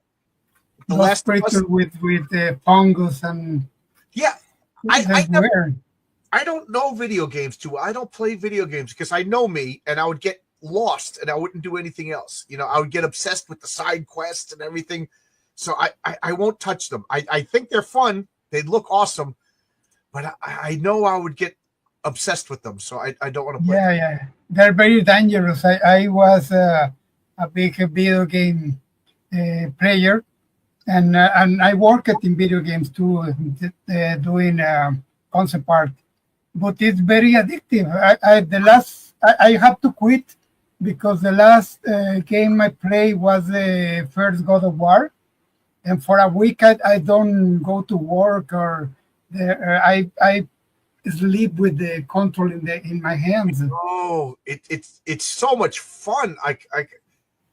I hate to sound like one of these old school people, but it's like, stop playing video games. Go outside and play ball.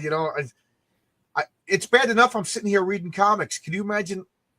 I would just play video games. They look too fun. They look too fun.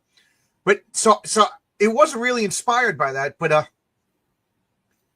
that movie Evolution with Dave Duchovny, is that his name, from X-Files? Yeah. They in that movie they're talking about that these creatures are moving around through lava tunnels, and in the real world, in the Southwest and Upper Mexico, there's these tunnels, and a lot of them haven't been explored yet. That some of the the cartels are moving drugs through the tunnels into the States. People are saying that there's child traffickers and devil worshippers in the tunnels. But in my world, that's ruled by this guy, the Subterranean, and he rules those tunnels. And and what grows underground? Mushrooms. If you watch that movie Reign of Fire, where the people were living underground and they were eating mushrooms because anything that grew above ground, the dragons would devour.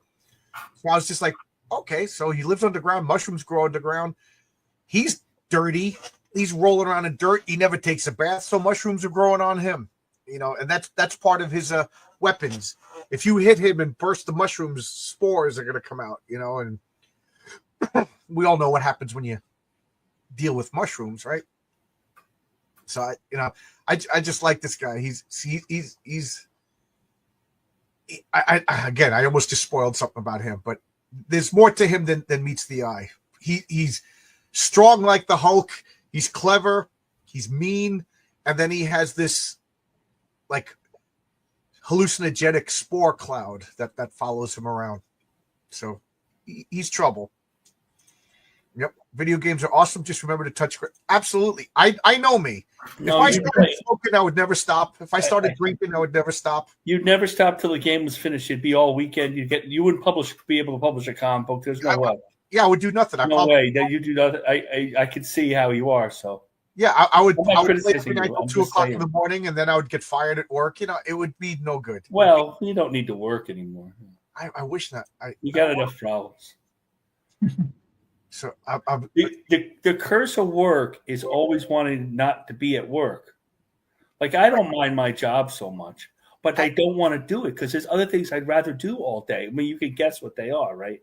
I want to draw all day. I don't do that for a living. Why not? It's fun. Because I have another job I started to have that to pay the bills and have kids in the house and all that.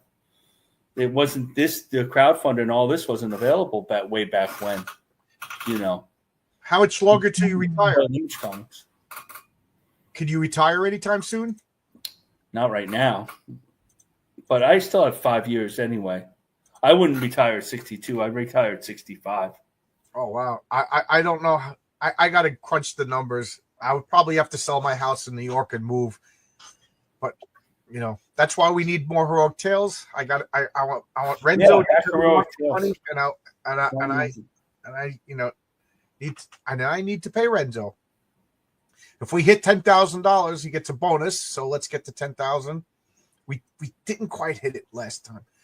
These are the others, and bonus points to anybody who could guess which Dungeons and Dragons creatures these are inspired by. Again, a lot of the monsters in my game, and the Subterraneans. There's a Dungeons and Dragons species called the Myconids. That they're the minions. So there's a lot of D&D in my comics. It's like lettuce and tacos or burgers. Sure doesn't taste bad, but there's other stuff that you would rather be eating. Mushrooms. I love mushrooms. Yeah, they're good. Oh man, I take a big portobello mushroom and grill it. I hate when people call it a mushroom burger. It's not a burger. A burger is beef, but a portobello mushroom grilled sandwich is freaking delicious. Are they based on elves? No, they're not based. They're based. If you have the Fiend Folio, they're in the Fiend Folio. There's a race of toad-like beings called slads. So these are literally called slads when me and my friends play, but we can't call them that because that's trademarked Wizards of the Coast. So the people on Earth don't know what they're called. They just call them the others, which is really Renzo, you know what's going to happen to Mary Sue too, right? I told you. Yes, yes. Yeah. And I have a little spoiler about the how the subterranean ends, and I can't wait to we get that point of the story. Yeah. So yeah, I don't want to spoil. I'm so bad. Yeah. Marcus always tells me stop spoiling. Stop spoiling. Yeah, you do Yeah. spoil a lot. We can really get most of the stories out of you. The other That's- sociophobic. I don't really care that much about spoilers, but It's fun. Well, Zach, as you said, they're extra dimensional. They come from an entire different universe. You know, they're not even part of this multiverse. That's why they're others. They're from a whole other space-time continuum. So their matter, sooner or later, Mary Sue's going to call it xenomatter, and their matter, when it interacts with our matter, actually causes a corruption. So, you know, everybody touched by these people are going to have like a molecular breakdown because their matter doesn't exist in our universe. If we went to their universe, our matter would have the same effect. So, like, if you would have hit them with the sword would probably bend and not respond properly. So, you know, as you can tell, I have ideas for them again, and there's a danger. If they show up, you're doing a specific thing wrong. That it might be obvious if you read the comic. You know, maybe not. I don't know. Maybe I'm congratulating myself, but if you're doing something specifically wrong, let's see. it's basically it summons these things, and there's going to walking cancer contained pretty much. The last time I played my role-playing game, my friend Jimmy's character got bit by one of these. Refresh. He got. I'll just tell the story, then I'll refresh. But he got bit by one of these things, and he made a critical failure, and the creature made a critical hit. So he was doubly effed. So he was dying from venom, and then he was dying from molecular breakdown. And as Roy said last time he was on my channel, there's 4 players. 4 of them died the last adventure. They're like, John is a rough game master. That's what he said. I said, how's John's a game master? He goes, he's brutal.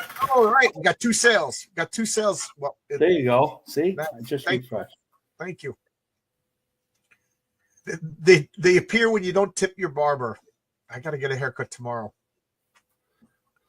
Yeah. I mean, I thought your wife cut your hair.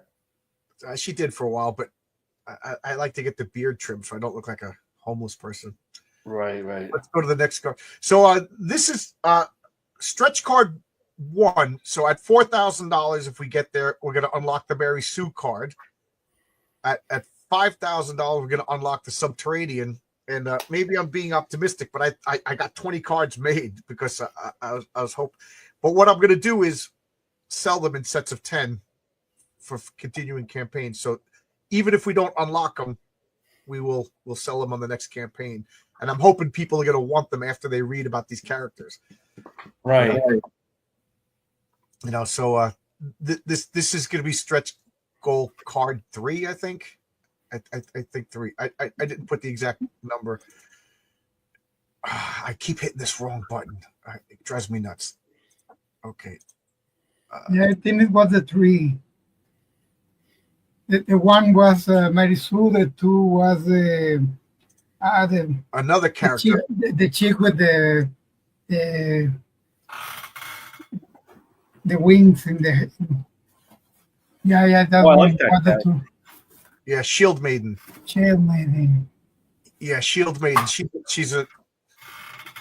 I mean, it's not a. Her origin is on the card. You know, again, if you get the cards, it tells you secrets. But she's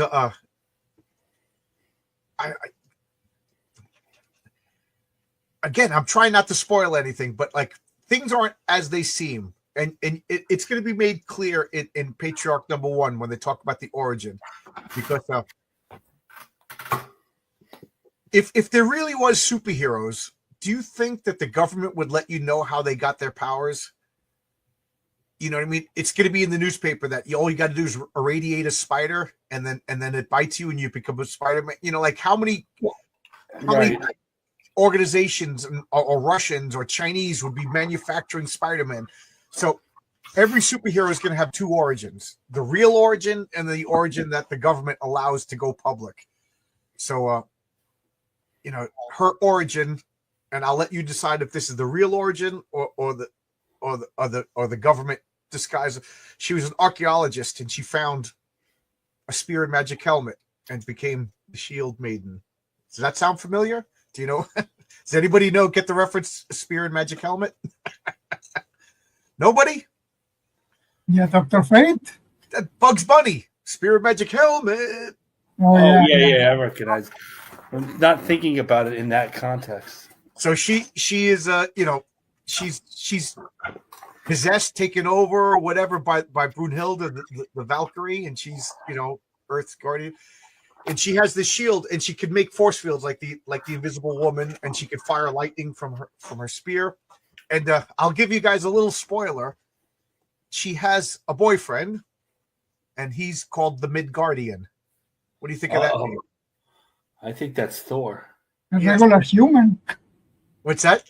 A regular human in Midgard. No, Midgardian is a male version. He has a spear, he has a hammer, you know, he's a beard, he's the Midgardian. So he's, you know, you could probably name him Thor, couldn't you? Yeah, but I don't want to. I know you don't want to, but just for argument's sake, you could do that, right? I like to name the Midgardian. The Asgardian guards picked him to guard Midgard. I wasn't trying to have you change a name. I'm just saying, couldn't you do that? Like if you I could, yes, I couldn't make it look like Marvel's Thor. Right. That's all I mean. Didn't you draw Thor for RJ from the Fourth Age? Yeah, yes. Yeah. I have a character, and his name is also Thor. But I like that that name you are giving to him. No, I like that name too.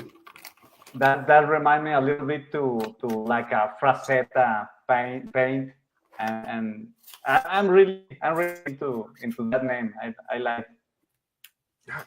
I like more than a Thor.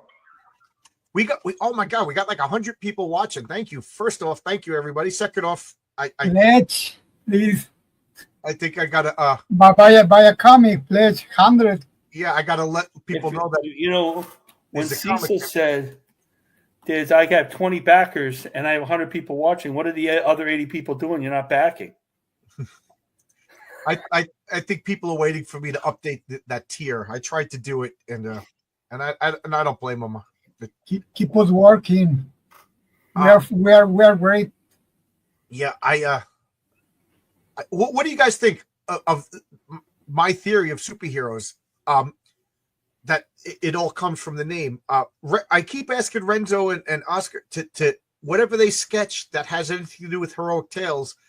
I have a folder, and Renzo's been uploading pencil sketches, character designs, and sooner or later, you know, if we get there, I would like to do an art of heroic tales. And we see the evolution of a character. Renzo's that's cool. I like that.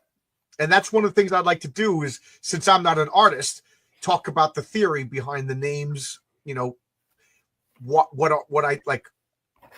Somebody sent me a very long, very well written email about my rules for superheroes, and I've been saving it for a video for when I don't have a guest or something like that.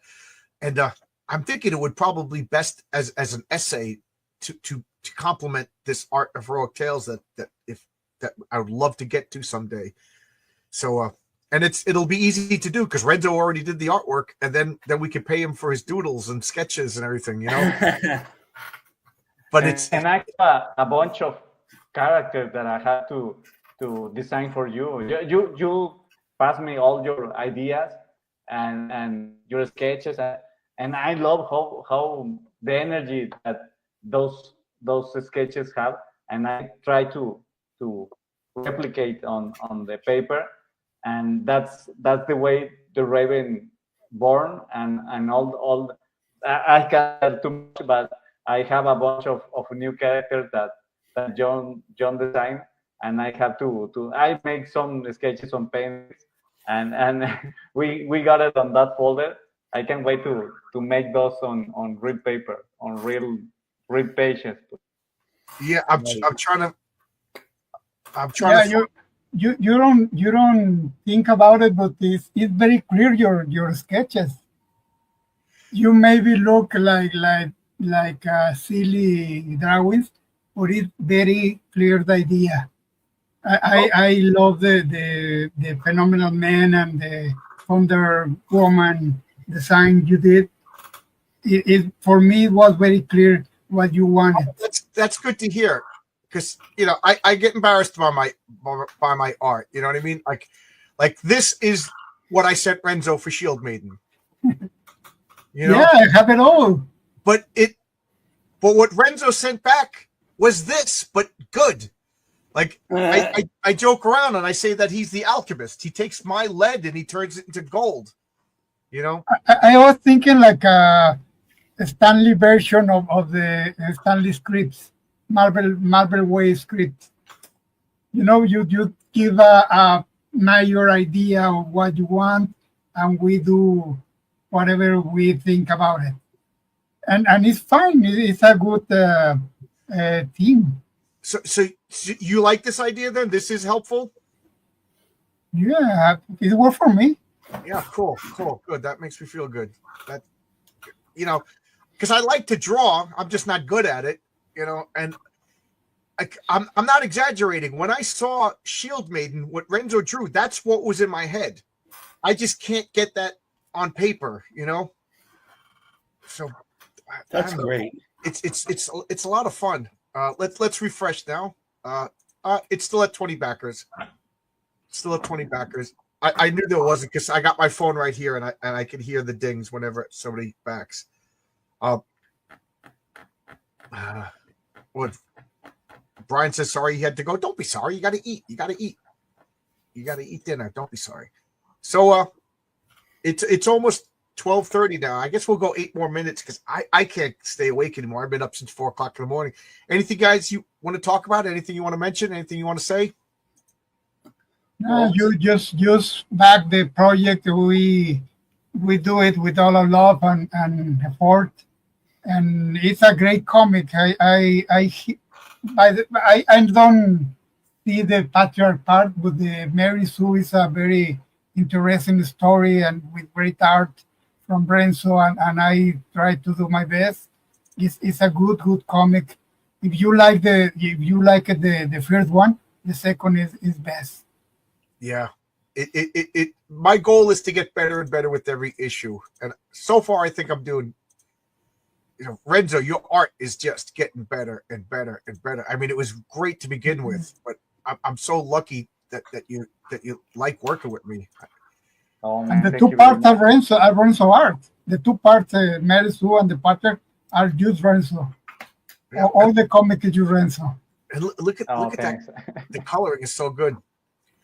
Yeah. It's I know the character of Mary Sue is a hard sell, and I think a lot of people were iffy on it. And Renzo said what did you think? Did you think it was a weird character? No, why? I don't know. I think it's a natural character for these days. Yeah, well, it's I feel it like a Scarlet Witch. Yes, she's like the Scarlet Witch. The thing is, she doesn't have a mentor. She doesn't have anybody to teach her. So she's a Mary Sue. She's ultimately powerful. She's, you know what I mean? Like, if she had a full understanding of her powers, she could be Galactus. But she doesn't know how her powers work. And I want it to be that she's stumbling. And when you're vastly powerful and you're stumbling, there could be some consequences. Now, you're not really going to understand the consequences of her actions in the first part. I was gonna because I'm all excited. I was gonna have next issue. I want to introduce the Raven, but it was also going to be the Patriarch, because the Patriarch is the flagship character. So Mary Sue's story, part 2, was going to be like a year or so away. And now I'm kind of happy. we do the Patriarch #1, I could bump up the Mary Sue story so we could actually see the consequences of what she did. And you may not even get that she did anything big. You could look at the again. I almost spoiled it again. I don't want to spoil it, but she did something very big. Well, you explained it to me, and so Yeah, everything it's going to be very big. Yeah, She changed the whole reality right. with spoiler. Yeah, it's hard to explain without spoiling it. Yeah. Yeah. It's good. I like the ending of the story. Oh, thank you. And a couple. Oh, we got another one. We're up to 21. Thank you. Do you remember when you first showed me the script about Sue, that I told you that I like even more than the Patriarch on script? Because I didn't want to had put a lot. Yeah, had a lot of element of sci-fi element and repercussion on a character that don't have any mentor, and that way she can make mistake, but the mistake she make have a real very very repercussion that change all the world. And so she had to handle all that power and responsibility, and that's the magic of this character that I like a lot. That is why I love this comic and this character. Plus, she's a sexy Asian girl, so that's always nice Yeah. to draw. That's the plus. That's the plus. You know what's funny is in the Patriarch story, the opening page with the Patriarch and his wife in bed, Renzo made it a little bit more spicier than I asked. You told me that. And then he covered it up. But the funny thing is, the Mary Sue getting her clothes ripped off, I wrote it to be more spicier, and you toned it down. Now I wonder if that's where you're like, I like Mary Sue, this poor girl. Did you do it like unconsciously, or did you do it on purpose? I think I made that decision it was not my intention, because I was jumping from a project to other. Oh, okay. So maybe I forget to make No, but it looks good. Mary Sue looks more innocent girl. Right. I was gonna say, because whether you did it on purpose or not, it was the right choice. Because a lot of people were like, oh, you got Renzo drawn. He draws the most. You got to make it more sexy. So I added that first scene with the Patriarch, and then maybe I got a little carried. But I'm so glad you did what you did, because originally the monsters basically ripped her top off, but you don't see anything because her arm was in the way, or Kirby Crackle was in the way. But the fact that she still has it makes it look like you said, she still retains her innocence kind of thing. Because I don't want Mary Sue to be like a sex object. She's not Fairchild from what's it called? Gen 13. Gen 13. And don't worry, Renzo. Issue 4, I'm going to introduce the sex object character. That Okay. I like that. I'll tell you about it when we get offline. Please, if we could just get to issue number 4. As much as I love the Patriarch and I love Raven, I love all these characters. I think the character that I'm going to introduce in issue 4 is going to be the breakout character. Everybody's going to. Come on, we have to defeat the evil. Come on, you guys got it back, because you got to defeat the evil that is Vaughn Coleman. And he is evil. I've met him in person. He's evil. What? He is evil. I met him in person. No, I know him pretty well. Yeah, I've met him a couple of times. Vaughn is a good guy. He's a great guy. That's like one of the things. I was actually talking to Dan Frager earlier. He's going to be on my channel on Wednesday, and Good. We were talking about drama and stuff like that. And I just said, Dan, I just want to talk about comic books, and he's just like, absolutely. You know, I wish we. Yeah, I think Dan's had enough. You know. Wholesome girl. Yeah, the Patriarch's wife, again, like my wife says, she's a sexy woman, but she loves her husband.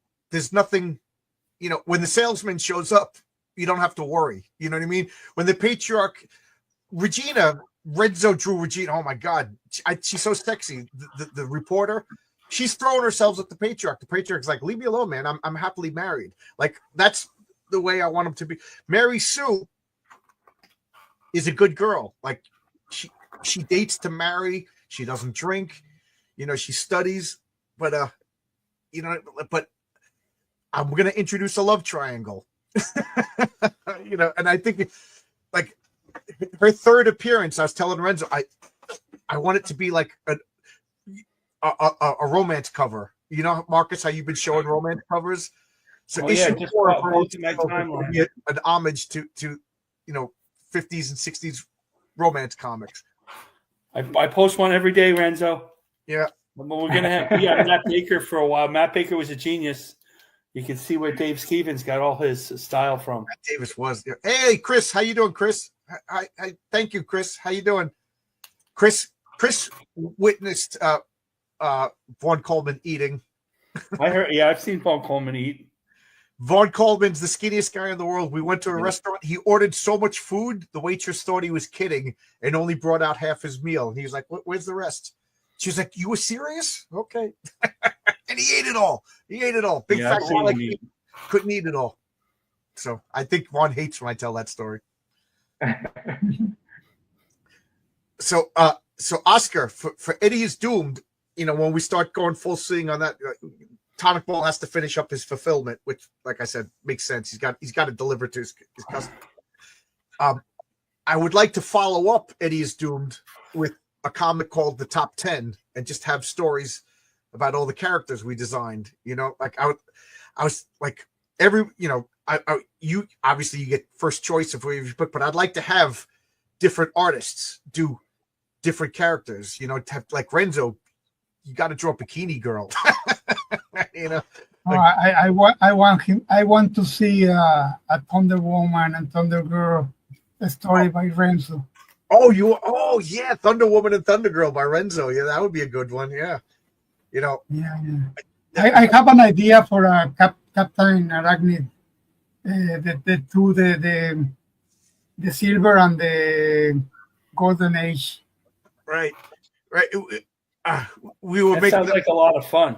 Yeah, we were making. I was like, I need one more because we got 9 superheroes, but they're the top 10. It's got to be 10. So I was just like, Captain Arachnid. And I didn't send a sketch or anything to Oscar. All the other ones, they exist in my role playing games, and I have like sketches and sheets for him and stuff like that. But Captain Arachnid, all right, look.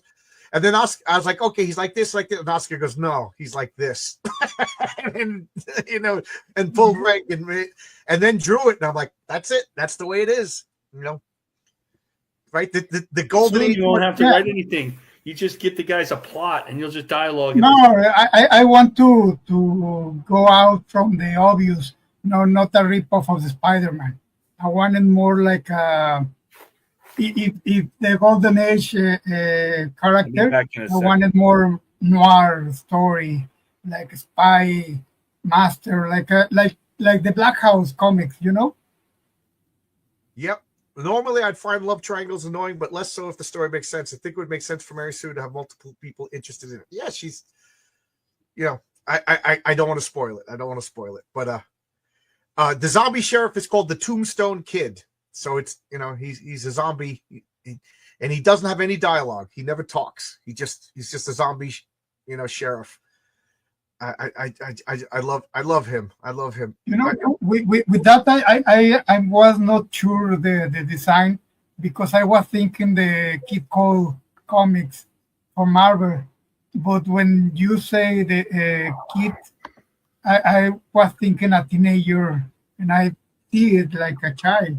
Yeah, that worked. Like the Two Gun Kid, he was like what, like 17, 16 years old. Yeah, but in the 60s, you have a 15 years kid and see it like a theory. They grow up early. Yeah, in the 50s. Yeah. When you see pictures of like teenagers from the 70s, they look like they're in their, they look like 45-year-old guys who should be working at like a car mechanic. Yeah, 20 years ago. 20 years old they are married with jobs and Right. with a war background. I was talking about this at work. The people that signed the Declaration of Independence in America, the average age was like 22. You know, Yeah. and you know we think of like these people as like 45-year-old men, but like they were in their early 20s, most of these people, and then like fighting the British, and things were rough back then. Nowadays, you're 30 years old and you like, look at me, I'm 60 years old making comic books and playing with toys. You know, nobody back in 1776 would be like me.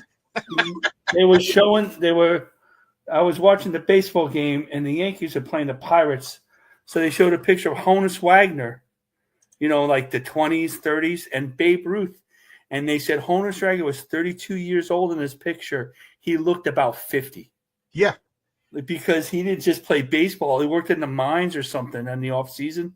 And Babe Ruth didn't look that much better. And he wasn't, you have all those pictures of him, but he's really in his 30s, he's in his late 20s most of the time we see him.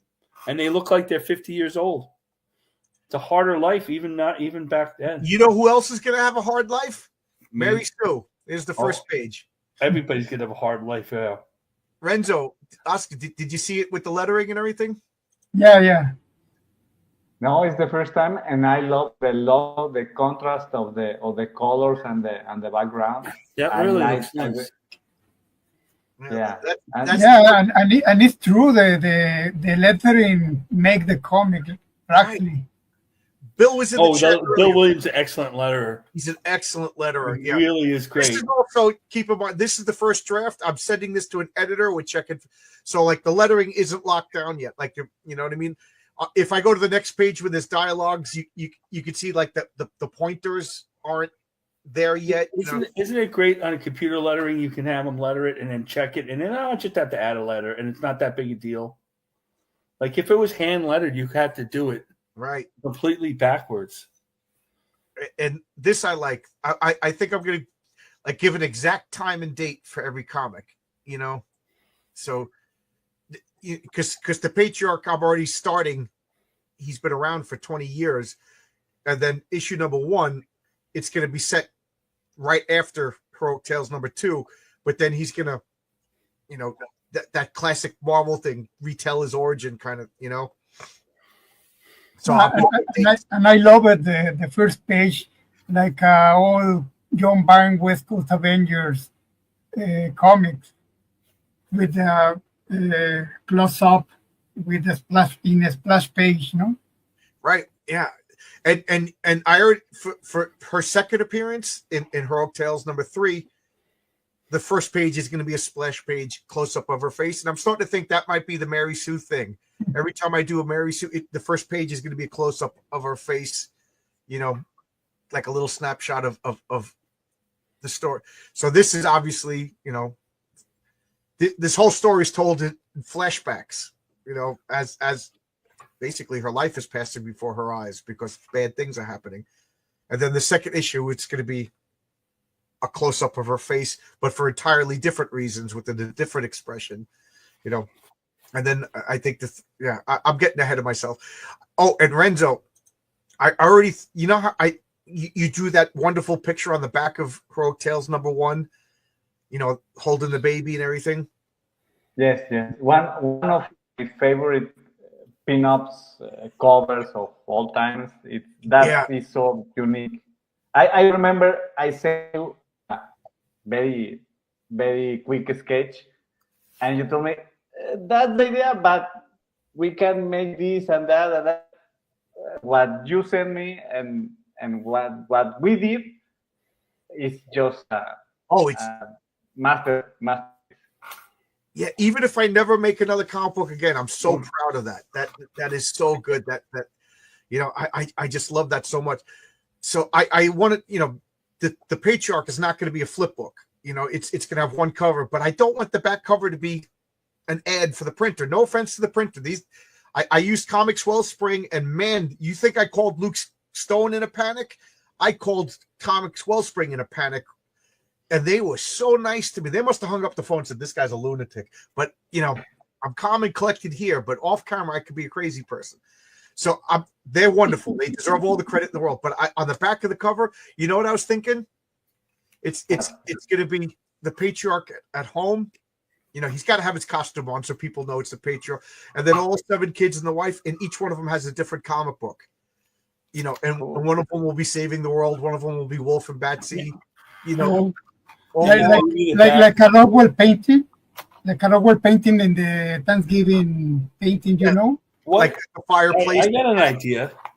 What if one of the patriarch's kids becomes a villain that he's got to fight? You probably thought of it already. There's a lot of I did. Obviously, I thought of that. What if the patriarch's wife was the matriarch? I think of a lot of things, but what do I really want to do? I'm going to keep it. I'm going to keep it a secret. I think Renzo is one of the only people that knows a couple of things because he has to draw. Well, he has to know. And I think Oscar and Daniel probably know they got to color it a certain way. But there's already Easter eggs in the first issue of where I'm going, and in the origin. If I could pull it off, I hope there's going to be a moment in the origin that when you read another story in Heroic Tales number 5, you're going to go, oh my God, to prove to you that I've thought it all out. The only thing that changes is the order sometimes, because I get excited, and I'm like, I want to do. I don't want to wait to tell the Raven story, but got another one.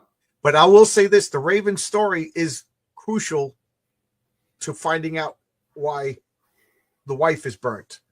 So I have to tell the Raven story before I could tell that story. Otherwise, I don't think it'll be as impactful.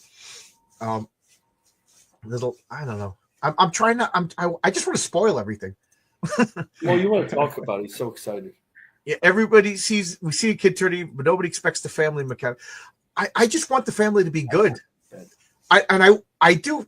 There's going to be problems. There's going to be problems that I don't want to tell them, that I don't want to talk about. The main problem is going to be because they're such a good family, such a wholesome family.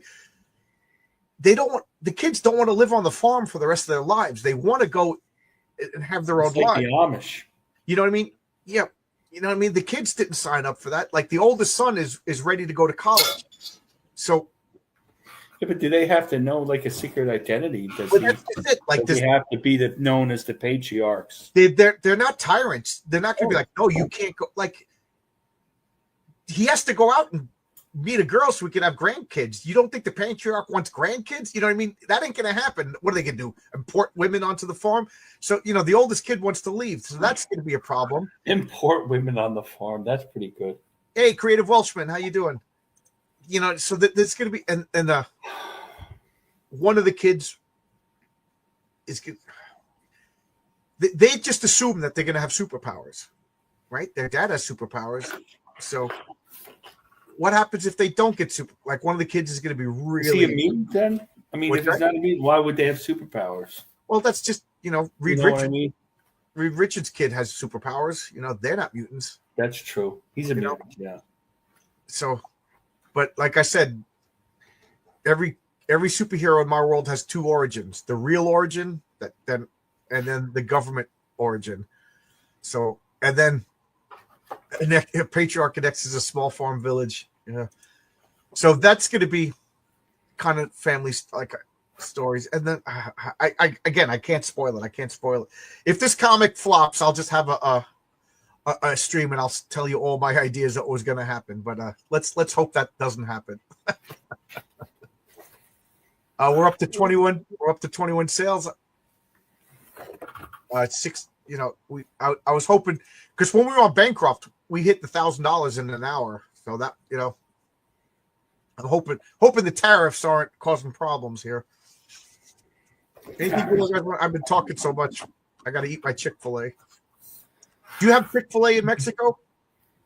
What? Yeah. Do you have Chick-fil-A in Mexico? I understand. Chick-fil-A is like Chick-fil-A. At least here in Guadalajara, we have some places with that. What is this? Chick-fil-A. Pollo.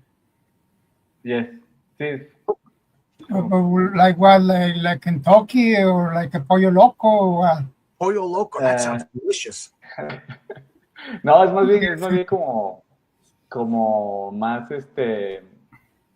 más elegante, más bueno, Yeah. no sé, aquí hay varias plazas donde sí hay Chick-fil-A. Chick-fil-A is it started, I think, in the American South, and now it's in New York, and it is freaking delicious. Yeah, I Chick-fil-A is never really heard good. of it. I never heard of it. It's chicken. It's chicken sandwiches. They have a special sauce that everybody really loves. Yeah. They have chicken nuggets. Oh, like Popeyes, Yeah, huh? Popeyes. Yeah, They have it's shakes like and Popeyes. French fries. It's like They have- Popeyes, but like a They have step a up. waffle fries, but they don't have chicken pieces like Popeyes. It's not pieces of chicken. It's like chicken sandwiches. Yeah, my wife doesn't like Popeyes, but she likes Chick-fil-A. Popeyes is okay. I don't like I like Bojangles that much.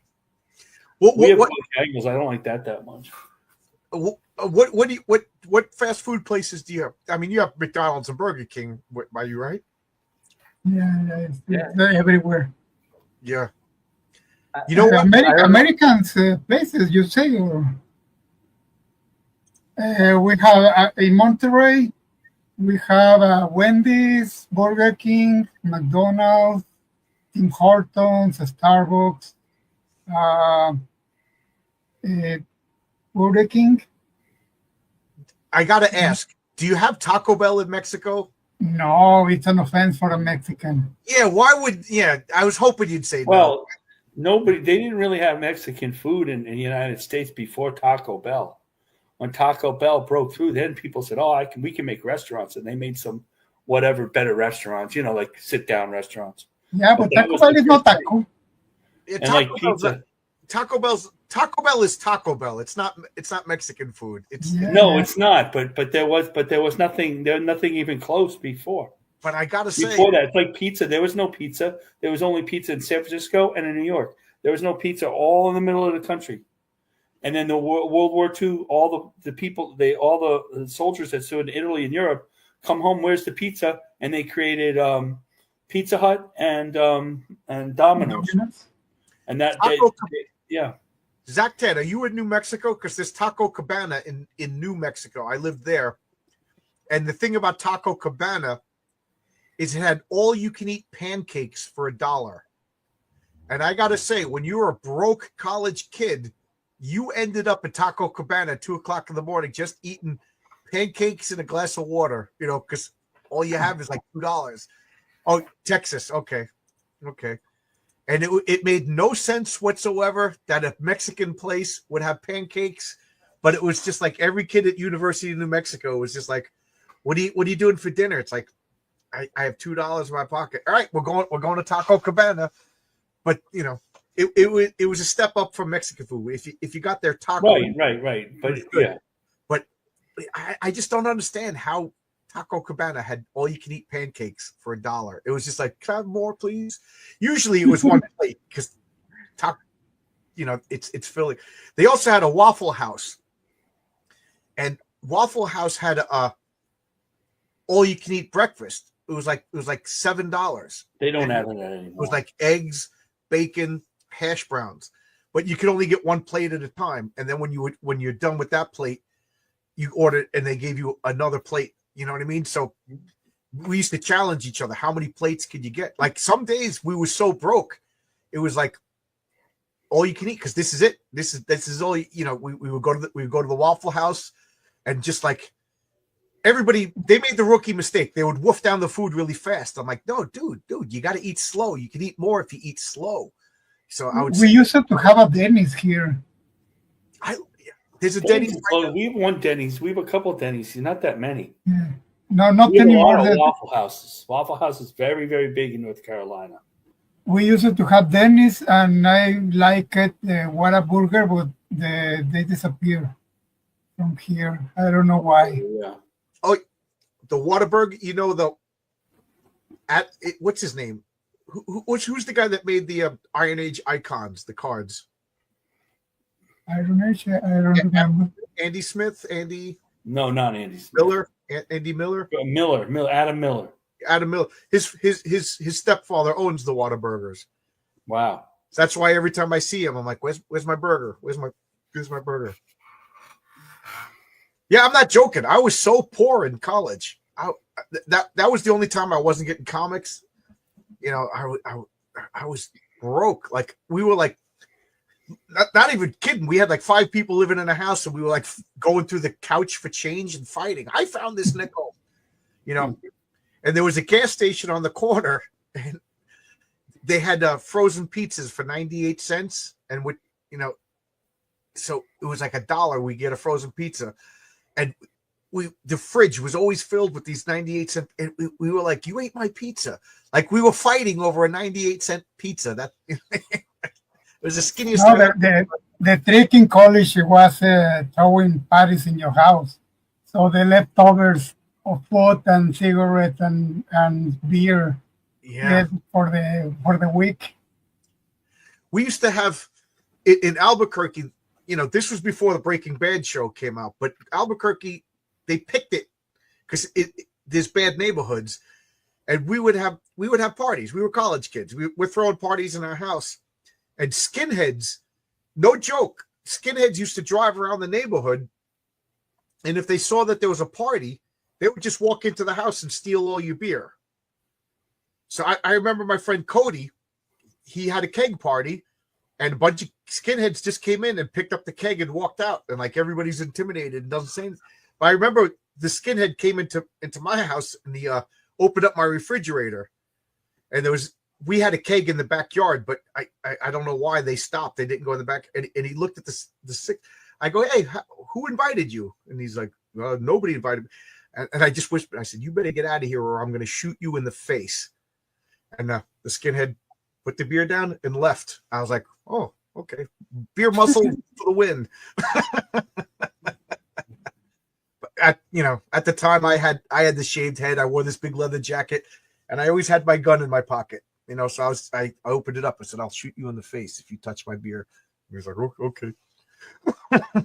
So yeah, I did a couple of things I'm not exactly proud of in New Mexico. It was funny. I gotta go to bed. I gotta go to that convention tomorrow. Oh, you got to go to bed? 2 hours. I got to go to bed too. You got another backer though. You're up to 22.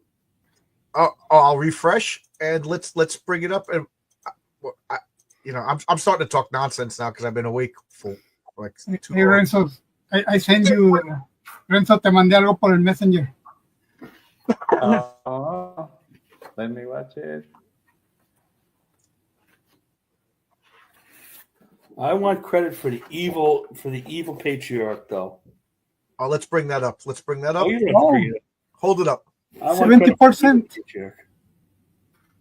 Yes, scan it. That's good. You know, we'll put it in the Art of Heroic Tales. I'll scan it. I got to go to. I won't be able to do it tomorrow, but I got to go to FedEx and I'll scan it to you. Yeah. And Renzo, my friend Paul, he'll commission you for that Magnum sketch, that the big guy with the M. Okay.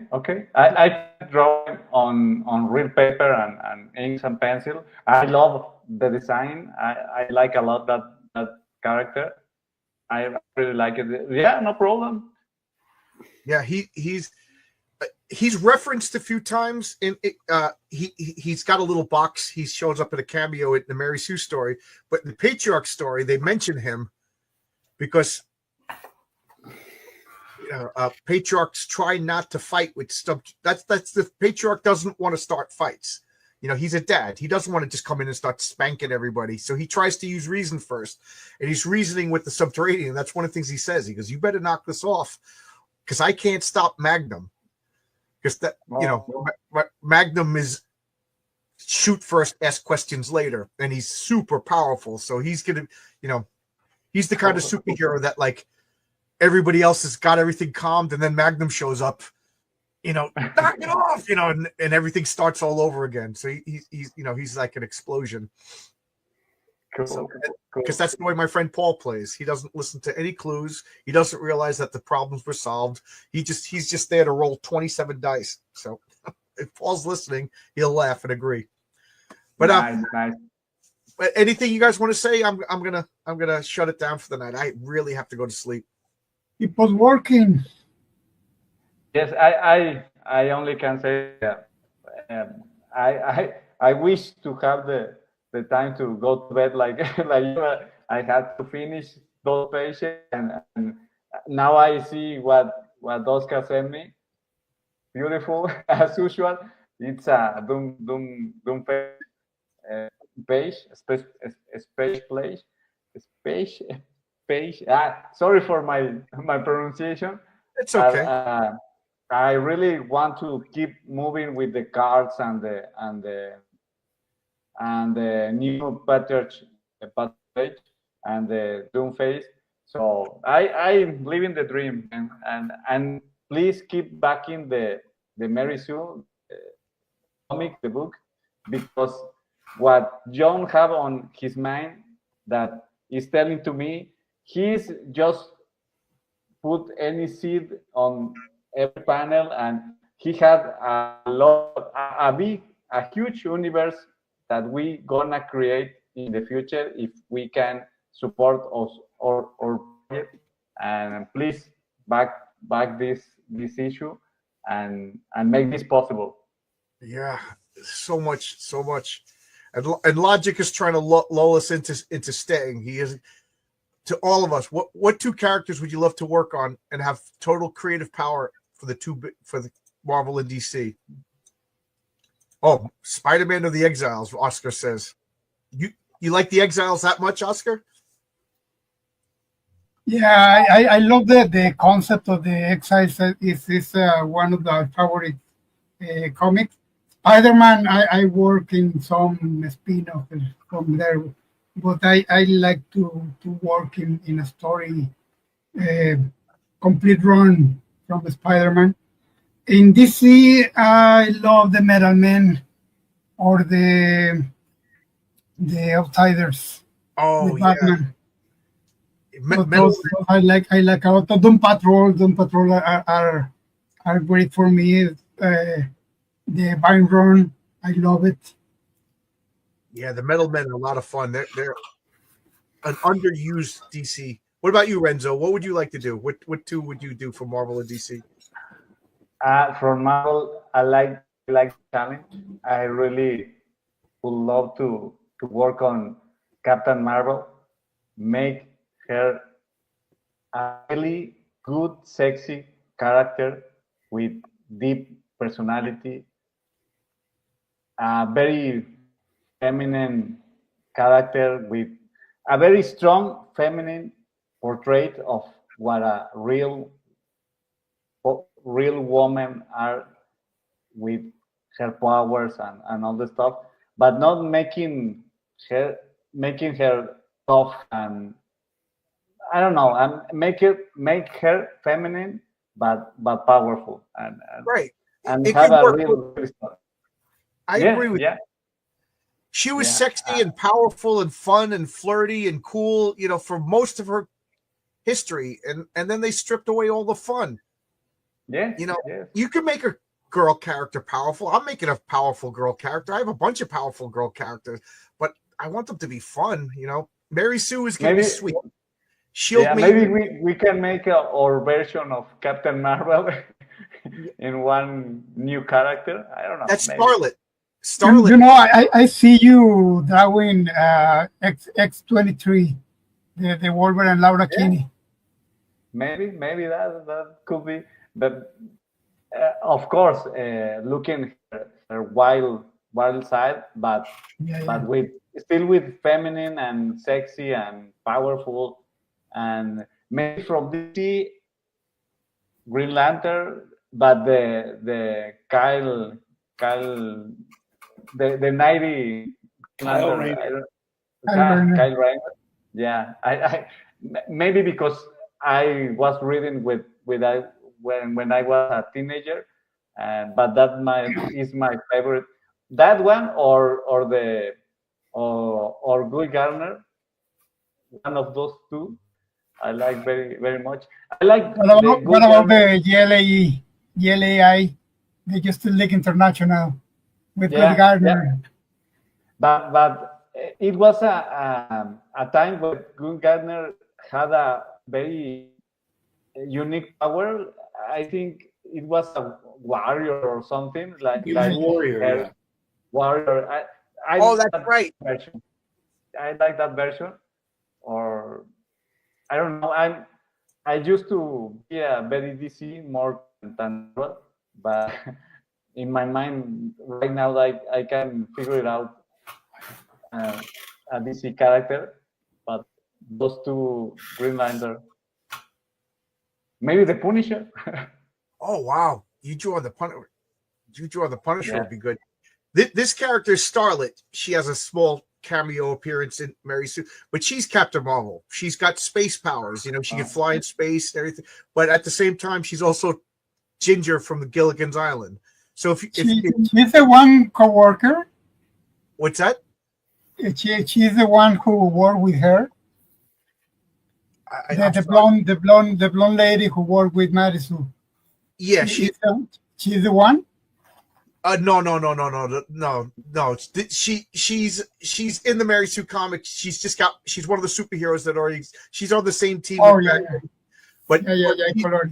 but she's got cosmic powers. Starlet. She could fly in space and fire, starfire, and she could navigate in space. That's going to be her main power and stuff like. So she's Captain Marvel, but she's fun Captain Marvel. She's flirty. You know, if you took Miss Marvel, Captain Marvel, and mixed her with Ginger from the Gilligan's Island, you get Starlet. You know, she was a movie star who got powers. You know, and now, you know, she likes to be in front of the cameras and everything like that. So, yeah. So this is another character I hope gets to be popular. You know, I love this character. She's been in my role playing games for a long time, and she's vastly powerful. You know, and very useful and everything, but she's sexy and flirty. I can't wait to see when you two are done, when you're drawing her and Oscar colors her. She's got to have that platinum blonde like Marilyn Monroe hair. Yeah. And the same question for me. I say it every time. I would love to draw write the Fantastic Four. I would love to write the Fantastic Four. They're my favorite. I think Reed Richards has been getting bad storylines.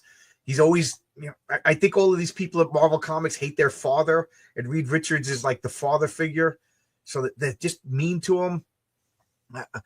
They make Sue Storm, like, their idea of marriage is people bickering all the time. They're supposed to be the happy marriage. You know, the Wasp and Ant-Man, they were the bad marriage, you know, but Reed and Sue, yeah, they go through bumps, but this you know, they're supposed to be the good couple, and I don't like to see them fighting. I want there to be idolization, you know, an idolized form of family, you know, with strife and problems. But that's what I would want to do. I don't want to draw, like, maybe Doctor Strange. Doctor Strange would be a second to write Doctor Strange. That would be fun too. Yeah. So there you go. And Marcus, any two characters for you, and then we'll sign off, guys. I think I was just putting in here probably Captain America, or I'd like to draw the FF, unless I don't want to draw buildings at all. So then I want a space character. Who wants to draw cars and buildings all the time? So for DC, like Green Lantern, although I wouldn't mind something like Power Girl or Supergirl. You know, Superman. I mean, I like the base. I like the really heroic Captain Marvel, Billy Batson, Captain Marvel. Like, I like the real, like, it's That's like, for DC. I would want to draw Captain Marvel. It's like Andy Smith. I like the regular superheroes, and I say, oh, I'd like to do the question, so you can do the noir stuff. Like, I'd like to do a little bit of everything. But I when I was a kid, I liked Daredevil a lot. Daredevil's If fun. you really want to draw that many buildings all the time, I mean, the perspective. I mean, that slows you way down unless you're really good at it. You know. Oh man, I told you that when in the '90s I sent DC a pitch for Shazam, Captain Marvel. You know, not rewriting everything, keeping everything in, but like, just I don't even want to tell it because now I want to put it in. Like a woman, She-Hulk, a woman character that you want to be able to draw really sexy and not get in trouble for it. So maybe the only ones left would be maybe She-Hulk and Power Girl, right? Yeah, I have a someday, if we get to it, a She-Hulk character called Maenad. You know, in Greek mythology, the Maenads were these women. They would take drugs and run around and go nuts and fight and stuff like that. So I just wouldn't that be cool to just have this like superhero I think woman, all of us want to do a secondary character that hasn't been developed, you know. like a sexy Maynard, and runs out and fights and everything. But anyway, I keep saying goodbye and then I keep talking. But as a kid, I love Billy You don't know how Batson. to do the Irish goodbye. I know. Billy Batson, Captain Marvel, has one of the best costumes in all of comic books. It's so good. That red with that lightning bolt. Yeah, it's so good. And that's why Peacekeeper has the sash, because Billy Batson has that belt that, you know. I really think about that character when I picture Shazam. I say, oh, maybe that's why. Yeah, I like Peacekeeper.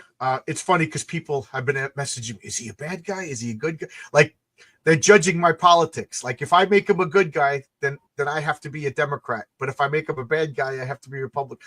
I'll say this. He's not a good guy. He's not a bad guy. He's loyal to the UN because he has loftier dreams. Like, he thinks he should save the world. So he doesn't want to.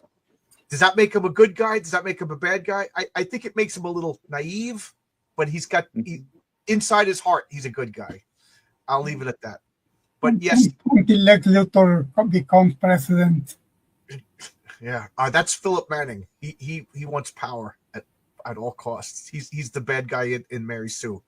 He caused all the problems because he didn't follow the safety procedures.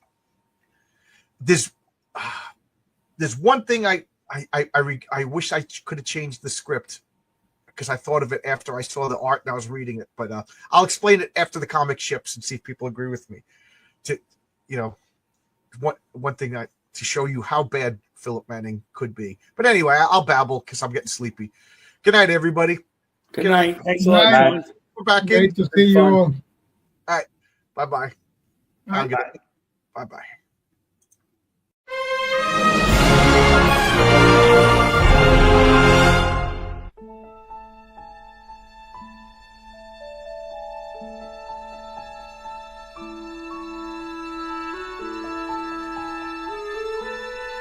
You